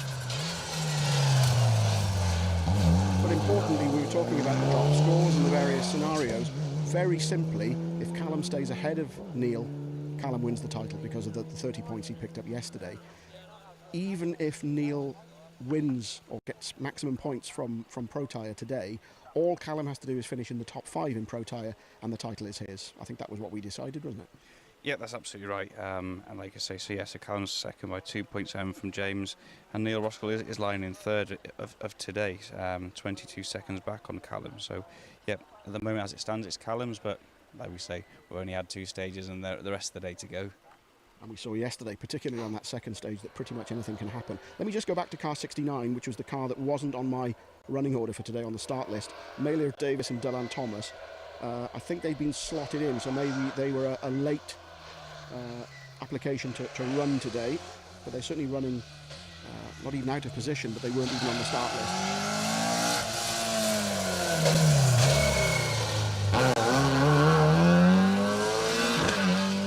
While we were chatting, you saw car 86, Ian Jarvis and Paul Train in the Evo 9, and that was excuse me, Richard Owen Morgans and Daniel Johnson, car 91 in yet another Escort Mark II. I did say to both of you this morning, didn't I, that the coughing would be a problem today after all that talking yesterday. I can feel my throat tightening up, Nigel. You're doing particularly well, considering how much you were coughing earlier on. Oh yeah, this morning was not good. Just after we left the digs first thing this morning, but we had a coffee, set us up for the day. So and the sun is out. My young ginger friend has got more slap on, so well done. Watch after that skin. I think I should probably put some on before the second run. Yeah, we need to. It is pretty warm in that sunshine, so I think it's only going to heat up this afternoon. Probably even hotter today than it was yesterday.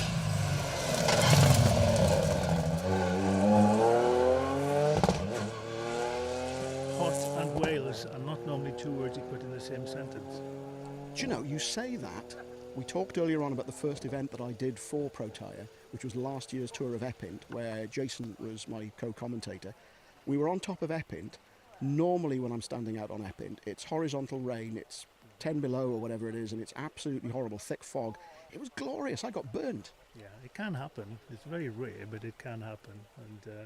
And of course, it makes it so much better. Nobody really likes to. Some people say they love rallying in the rain, but nobody really does. Certainly, the organisers and the marshals don't. Spectators don't. So when we get weather like this, it just makes it all the better. It's a nice way to end the season as well, I have to say. 106 you saw go through, Jeremy Packer and Glyn Thomas in the R2T Fiesta. Next down the hill should be 78, Aaron Evans and Donald James in their Escort.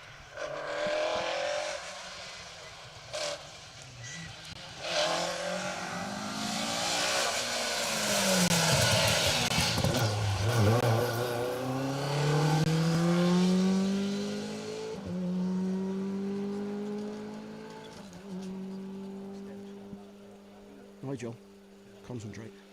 Nigel's pointing out a lovely extension on a house in the middle of nowhere, it has to be said, on the side of a stage in the middle of mid-Wales.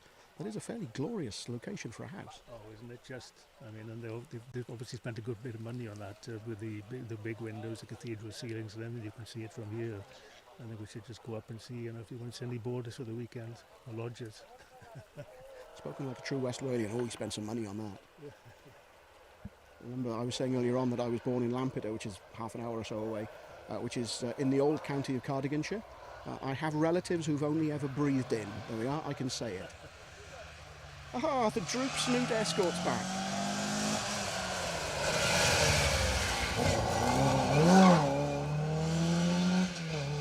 Another car that we didn't see go through Aberystwyth last night, car 75, Colin Davis and Lucy Wilding.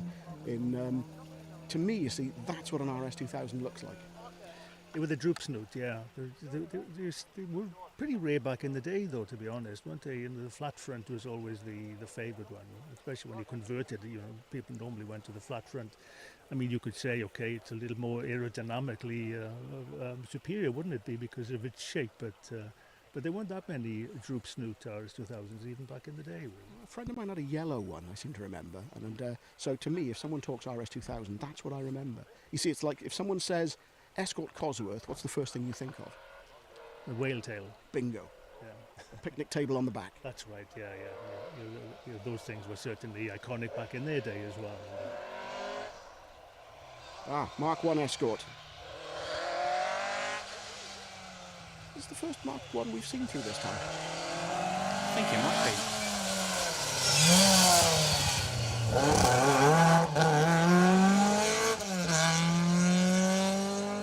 Car number 70, Avion Thomas and Debbie Davis.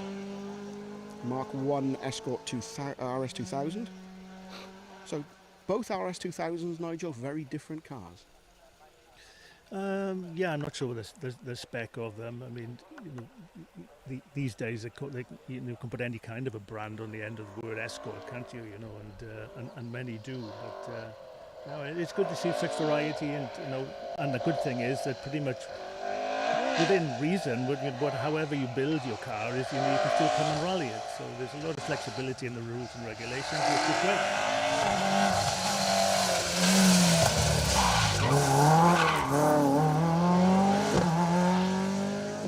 Again, nicely done. 71 is Hugh Garright Jones and Sean Cunniff. Road rallies, certainly the way he was driving, you'd think. Grew up competing on these roads, I'd have thought. There is talk. You know, we talked yesterday, Matt and I, about the embarrassment of riches of the kind of roads that you have around here.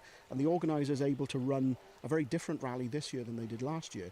And there's talk of even better stages further south, down towards Lampeter, down towards my neck of the woods. Yeah, they're just an enormous choice. Of course, it's easy to say, but it's very, very difficult to do. Because, you know, even a relatively short stage like this, you've got so many stakeholders that you've got to bring into the picture before, you know, you can get the permission to actually run. I mean, we're talking, you know, about the gentleman over here with the nice extension. The nice extension, but you know, but people like that, I mean, who probably know nothing about rallying, you know, you've got to get them on site, and they've got to say yes, we're really behind it before you can really get permission to close the road. Car 95, the Ginetta, with Nick Hurd and Oliver Matheson. One of the two cars that we've been mentioning is sustainable fuel, because that's another thing that the organisers of the event have been doing, is trying to become more sustainable, trying to show that rallying is well aware of the kind of issues facing the planet, the environment, oil, everything else. So sustainable fuel in both that car, the Ginetta, and also in the Viking Motorsport Mark 1 Escort of Phil Mills. Yeah, you talk about stakeholders. I mean, I know just looking at some of the side roads and some of the places we parked yesterday, everybody who lives there has to be visited, and they all have to be given passes so they can get to their houses. All you need is one upset neighbour or whatever that they can't get through, and that's it, the rally can't run again. That's right, and this is why it's very important for organising teams to have people on the team who have really good connections in the community, and I know that the team here does that particularly well, because they're the ones who have to reach out in many respects, and even maybe to pacify somebody who may not be too keen about the idea, but you know, potentially could be swayed into agreeing. So it's very it's a very sensitive, very a lot of work that the organisers have to do well in advance. And of course, most people who come and see a rally like this, they don't realise just how much work is involved to put on something like this before the first wheel can turn in anger. I remember PRing, as we called it, when I was in Port Talbot Motor Club many, many years ago, knocking on every single door and chatting to people and explaining that there was a rally coming through, and sometimes in the middle of the night or whatever it would be. Some people very supportive, we'll be out to watch. Other people not so. So you've got to bear them in mind as well. Car 103 that was, Andrew Scott and Ian Robertson. Now then, Matt should be excited. It's a kit car. It's the Saxo. Here we go. So this is saying cars of my youth. So front wheel drive sequential gearbox, I think they're 1600cc. They sound phenomenal and also look the part to go with it.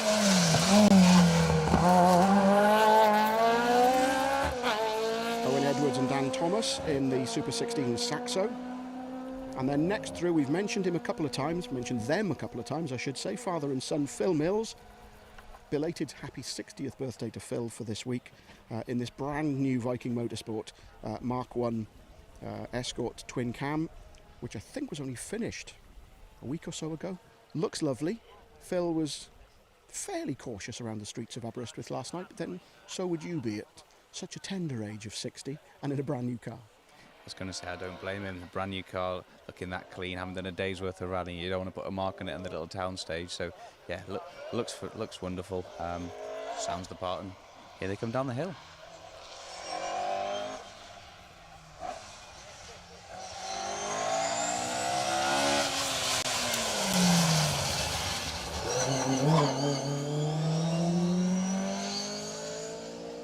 Phil came to my wedding, you know. They're looking at me in amazement. I got married in the States. My missus is American. Phil and his good lady came across to the States, and it was just after they'd won the world title. And Subaru USA lent them a car while they were in the States. And they picked it up at the airport, and I think it was on the back seat, was a tray of cupcakes or something with congratulations from all of us at Subaru USA. It was lovely. You know, so fair play. No, we had a good time. That's 20 some odd years ago now. 2002. 21st anniversary this year. I know I don't look old enough before you say it, but yeah, 21 years married this year.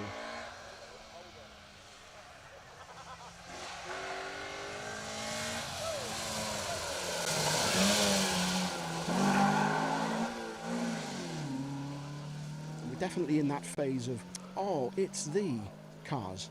Because there's the Suzuki Swift, Car 101, Chris Evans and Neil Spears, and then it's the second of the Gilburns next. Stop it! I like Gilburns. Welsh heritage and all that. I might even teach Nigel. In fact, no, I'll get Matt to teach Nigel about Gilburns. How about that? It's going to be a very short lesson. I'll get my notebook and pen ready. Oh, well done, Nigel. Old school. That's what I like to hear. None of this laptop nonsense. What are they? 94, Mark Jones. Do you know, you and I, when we did the Welsh rally, we had, I think, was it an Amstrad that we ran the press service on? It was like a dot matrix printer. How do you switch it on, and what do you do with it, and how do these newfangled things work? Good thing you had a youngster with you as an apprentice who worked out how to switch it on. I learned it all. Ah, bless you. Yes, indeed. Here is the Gilburn Genie, the second of the Gilburns, driven by Mark Jones and Tom Rendell on the pace notes.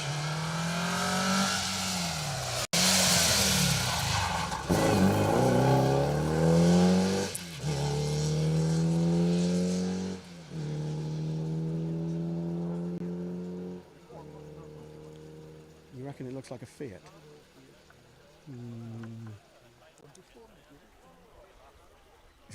Matt's now Googling Fiat 124. What does that look like? So, Gilburn Genie that was. Rarest of rare rally cars. What we should have said it was is that, you know, the Fiat looks a bit like the Gilburn. That's very good. Well done, Nigel. Well recovered. If you want to be politically correct. Well done. But yeah, the Welsh car industry, the Gilburn.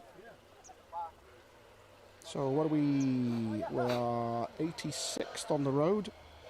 So we've got something like 15 or 16 cars left. This should be the 108, John Rossiter and Iestyn Pin in a Ford Escort. What's that one? My brother's car, well remembered.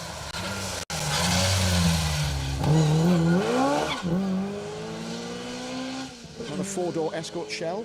I've seen a few of those out this weekend.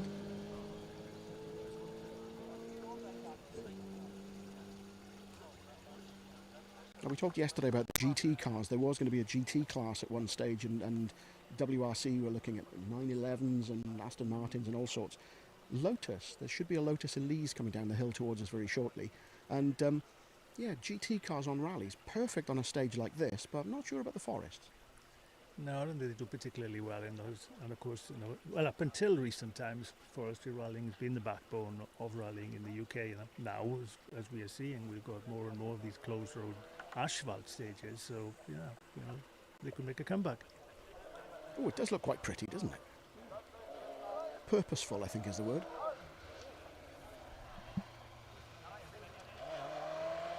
Oh, Kyle McBride has stopped. On stage 10, crew are okay.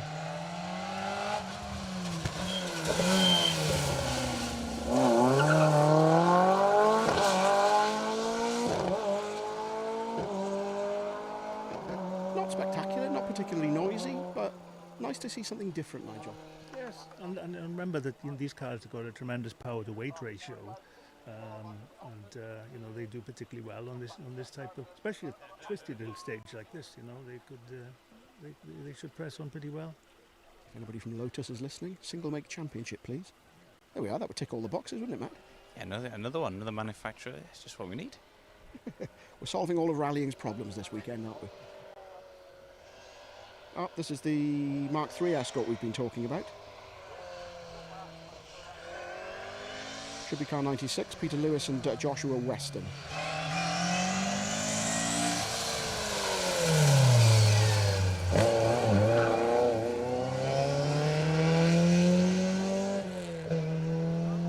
Yeah, news just coming through on the WhatsApp group that, because we're on stage 9, the first stage of the day, and let me just open, I'm trying to juggle a microphone, an iPad and an iPhone. Yeah, news this morning, Oshan's car running fine. Top 2 drivers reporting a difficult stage to start the day, so both saying that this one's quite tricky. But on stage 10, which is the second, the middle stage in the loop of 3, car number 30, Kyle McBride, has stopped, but the crew are okay. So that would suggest that it's an off rather than a mechanical, but we'll see what more information we can get as the morning goes on. We only have...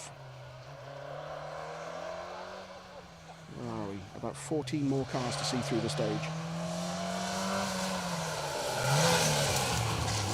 A couple of 205s on the entry list. Gareth Parry and Lewis Griffiths, that was, in the bright green 205. Yeah, so Gareth broke a drive shaft on the hairpin with us yesterday, so you know, only got a stage and a half in. So yeah, it's the ability, new drive shaft back out today, get the miles in. Yeah, and it's good that the whole Rally 2, Super Rally, call it what you will, the fact that you can actually, you know, some drivers, some crews travel a long old distance to compete. And as you say, second stage yesterday, his rally could well have been over. Absolutely, Gareth is quite local to here and had a load of local businesses help support to come and do the event, and that's what it's all about. You know, imagine just parking up on stage 2 and that's the end of it. So at least today, get some pictures, get your sponsors out, everyone gets to see. It's, you know, it's a lot of money, and it's a hobby for most people. So you know, you want to maximise or get the most out of your money, so be able to come back out again. You know, it's what we want to do. It was a good place to be watching from on yesterday on stage 2, and judging by the number of spectators who were there, they thought so as well. Oh, they did, and I think most guys then stayed there for the second run. I don't think it was quite as exciting, but a really good spot. Even when the sun came out, it was picturesque, let alone the action.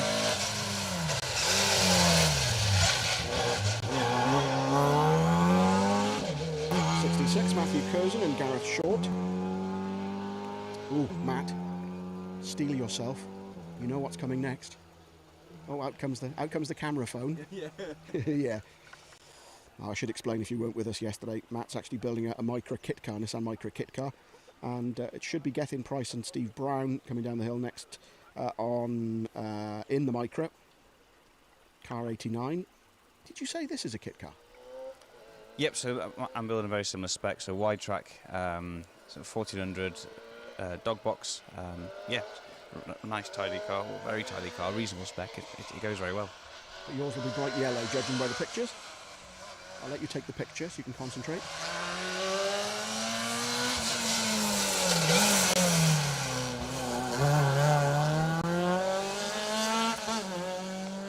And you know, Nigel, we were talking about Ford and Vauxhall and some of the manufacturers that were supporting rallying over the years. There was a period, probably 15 years or so maybe, when Nissan were really involved in rallying. Nissan Motorsport Europe, NME, so the Sunny, the Micra, then it was the Sunny GTIR for the World Championship. So again, and the 240 RS, the Group B car. Yeah, the 240 RS is actually my favourite rally car of all time. I was lucky enough to do several events in them, and many people think that they're really agricultural. They were quite difficult to drive because they had a very strange box kind of set up for the steering, and but they sounded great, they looked great, and they went very well. And the Nissan was in for quite a while, but unfortunately they're no longer with us. But we all wish they'd come back, other manufacturers would come back with them. But yeah. So Dai Llewellyn drove the GTIR briefly on the World Championship, which we'll talk about in a moment, because the car wasn't perhaps as well developed as it could have been. As we see car 97, Paul Jenkins and Lucy Guttridge head around the left-hander. Now I remember writing for Rally Sport magazine, and we had a feature which was called Born Under a Bad Sign, and it was rally cars that maybe didn't deliver what they promised, and the GTIR was in there on one edition. Do you remember the big issue with the GTIR? The intercooler was sat on top of the engine because that was the only place that there was room for it. So it became known very unfairly, but probably quite accurately, as the interwarmer. Right, yeah, a bit of a design flaw there for sure. I think wasn't Dave Whittock in charge of that team for a while? I'll ask him, he's a friend of mine on Facebook. Yeah, see what he says. I think that's the case, but he'll probably be able to tell you more good stories and bad stories about that particular car. See, I'm quite grumpy because Dai Llewellyn was driving that car and he got booted out for some Finn called Tommy Mackinnon. What did he do? yeah. I mean, I think he was fairly successful in his own way. Apparently.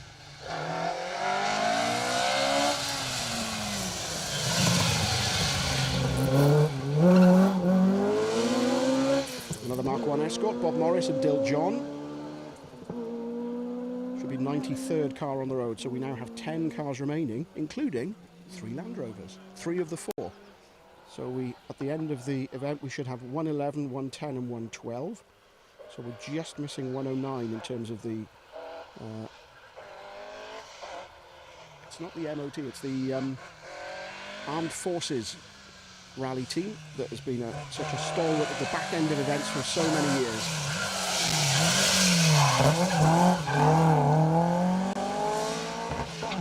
Again, nicely done. Yeah, 74, excuse me, David Williams and Andrew Davis in the Sunbeam. Not the Sunbeam Lotus, but the Sunbeam. Yeah, I actually had a Sunbeam 1600cc car way back again in the day. Everything's back in the day, isn't it, Mark, when you get to where we are? No, and then they're a great car. They handle very well. The Avenger was the forerunner. I had a few of those as well. But did you have a Tiger? No, I didn't have a Tiger, but a 1600 Avenger. But the Sunbeam, I mean, it's one of these cars which has almost a wheel in each corner, if you like. Yeah. So there's no overhang at the back. And they're very efficient. And it's like a little roller skate going around corners. Yeah, it changes direction very well. But of course, the Lotus Sunbeam is what people remember because of the rally car and the likes of Stig and Henry Toivonen winning the RAC Rally, which was I think it's fair to say, a shock result. But weren't they something like first, third, and fourth? I seem to remember there's a registration number echoing that fact in a museum somewhere. 105, sorry, Rob Richards and Teresa Butler. Just let them go through in the 106 rally. Sorry, you were saying? I mean, that event was what brought Henry Toivonen into the spotlight, wasn't it? And he became one of the quickest and most exciting drivers in the World Championship with such a fantastic future in front of him. Unfortunately, as we know, he sadly passed away in a crash in Corsica. But yeah, he put himself and the Sunbeam Lotus firmly on the map with that victory on the Lombard RAC. And as you say, I think there was 3 of them in the top. And prior to that, it had been really an escort-dominated event. It's all coming back to me now. There's a registration plate on a car in a museum. I think it is RAC 134W. I'll check comments in a sec. I'm sure somebody will correct me if I'm wrong.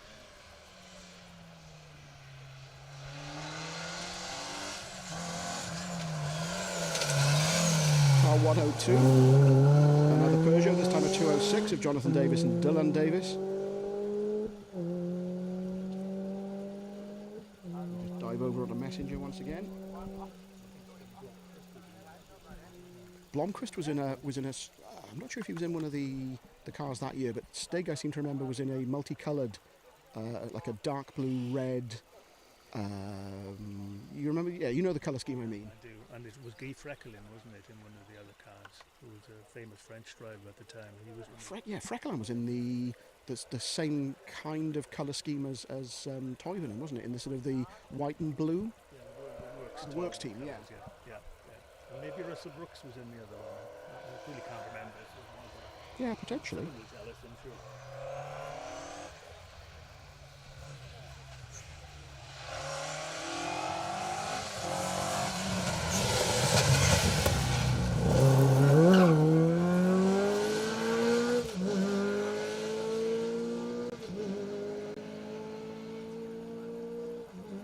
Some comments coming in. That Saxo, could it be Gareth Shanklin's old car? Yes, it is. So somebody mentioned. Dan Sace mentioned, great to hear you out today. Matt, get that car done. There you go, there's motivation for you. We're trying. For the start of next year, hopefully all being well. Engine's just about to be started, as in starting to be built. So yeah, it's coming together. It'll be there. Good. Question from Dan Sace. Not sure if it's been mentioned. This might be one for producer Wayne. Is that where the Escort went off and jumped the wall last year? This is a new stage, isn't it? Yeah, I was thinking. There's only one stage that's the same as last year. Yes, the long one yesterday. Sorry, yeah, the long one down, sorry. Not Cwm Ystwyth, Nantwyn.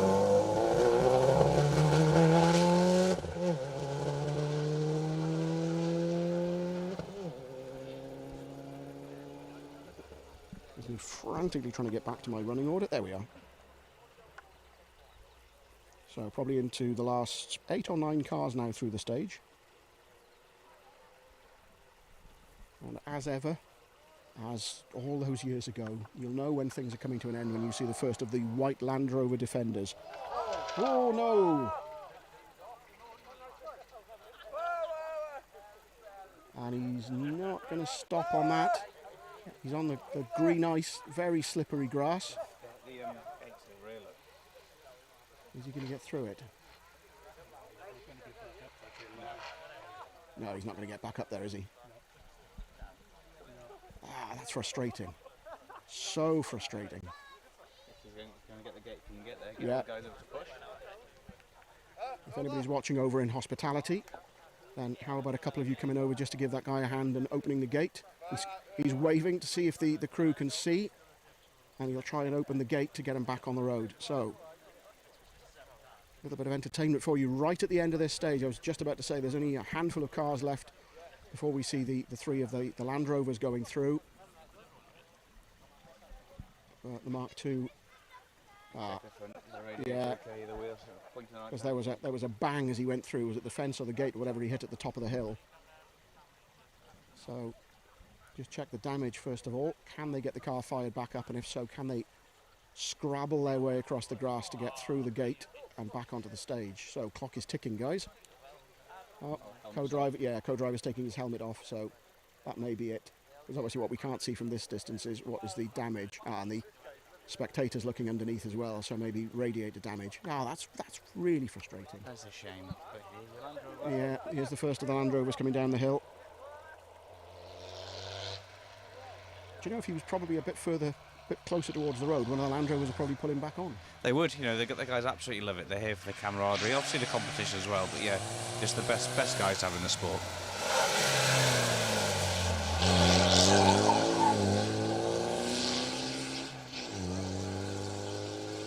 And they don't drive sedately, those Land Rovers, Nigel. No, they press on. I mean, they're a bit ungainly, to put it politely, aren't they? But you wouldn't want to be going too fast around a corner with the centre of gravity so high. But no, as Mark was saying, they come along, they're perfectly happy at the back of the field. They just have a good crack, as the Irish would say. And yeah, they're always there to tow people back on if they can, which is a perfect vehicle for that, of course. And I actually misread the running order, the start list for today. All 4 of them are out today. I thought there was only 3 of them. So we've just seen George Martin and Jack Bean in 109. We've seen Dylan Davis and Dylan Davis in 110. And This potentially is Keith Harvey and Josephine Harris in 111.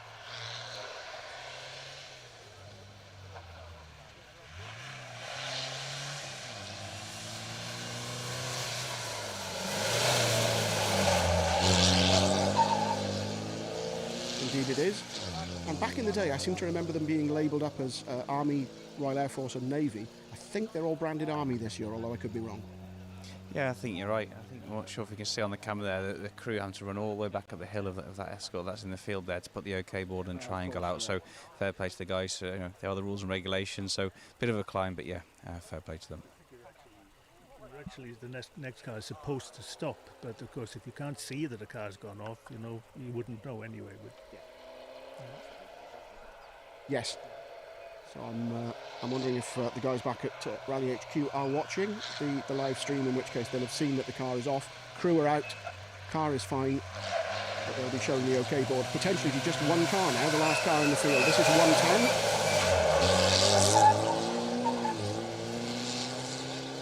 Danny Hedges and Ben Hall. And after the frustration, after the disappointment of stage 2 and the way that the stage ended yesterday, it's really good to see all 4 of them back out. Of course it is. I think that was the car that was actually on its side, so you can see the Harley Land Rover. Once it's righted out of the pulled out of the hole, then a bit of cosmetic, and they're on their way again. But we talked about the fact that we're about a third of the way through the stage, so we're quite early on in a relatively short opening stage of the day. I've just had a ping on the WhatsApp group that several cars are either reporting problems in this stage or just after.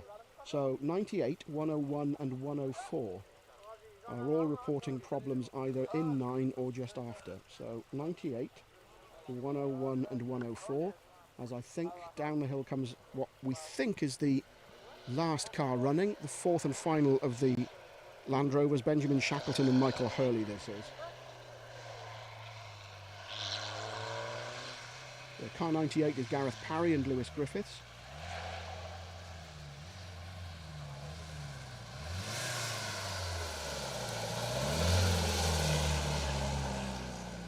Ah, 104. Oh no. And he's just coasting to a stop just after the left-hander, so that's a photo opportunity. Thank you, Matt. Hadn't thought of that. So 112, last car on the road, we think.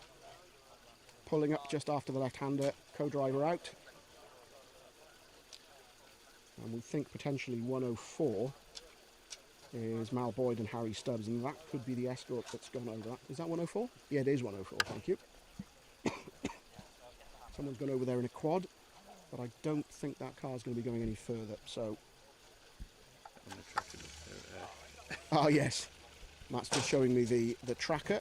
And indeed the car is showing us in the middle of a field, and we can confirm that car is in the middle of a field. It's off the stage, but it is fine, and everybody's out of the car, and no issues there.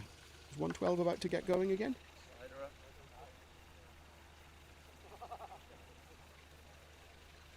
It would be good to see all 4 of them get out, but no further cars coming down the hill towards us, as I'm just checking to see who is 101. Chris Evans and Neil Spires in the Swift. Oh, that's a shame. They're reporting a problem of some sort.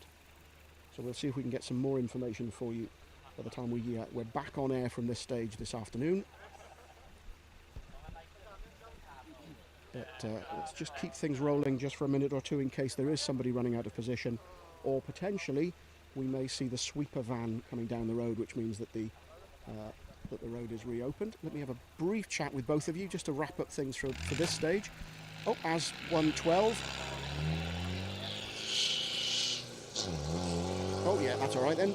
So he's on his way. So good news. All 4 of the Land Rovers look like they're going okay on this stage. So Matt, thoughts from the first stage of the day? It's been really good actually. Looking at the stage times, you see how close they are across the front of the field. A nice dry morning. Some good commitment here. Yeah, shame about that Escort in the field, but it does show you, doesn't it? The first stage of the morning, and obviously his rally's now over. So, yes, that's the whole stage is again this afternoon, but still all to play for. It is. Nigel, your thoughts from this stage? I mean, I think what strikes me is just how lucky we all are to be able to do what we're doing right here. If you think about it, we've got a competitive motorsport in the most beautiful parts of the country. All the locals are happy for us to do so. And yeah, I think I just feel we're very grateful for being able to do it in this day and age. Good, good, good. Thank you both. Oh, indeed, there is the sweeper. Unless there's a rally car doing the event with flashing lights on the roof. So I think that's where we pull the plug on our coverage of this first stage. Thanks for your company, wherever you may be in the world. And keep an eye open for the alert when Paul goes live, if he's not already. We will join you this afternoon from this stage. Slightly different junction. If you can't be with us for that, then do please try and join us for the finish of the event back down in Aberystwyth later on. But again, if you're watching us on any of the Facebook pages, on Special Stage, on the Rally Ceredigion page, or indeed on the Protyre Championship page, then you will get an alert when we go live. But do please be careful what links you click. Only those 3 on Facebook, please. Don't click on anything else, and certainly don't go anywhere that involves you or ask you to pay for the live stream. So, from me, Mark James, from Matt Jackson, from producer Wayne, and from Nigel Evans, thank you for watching, and we'll see you a little bit later on.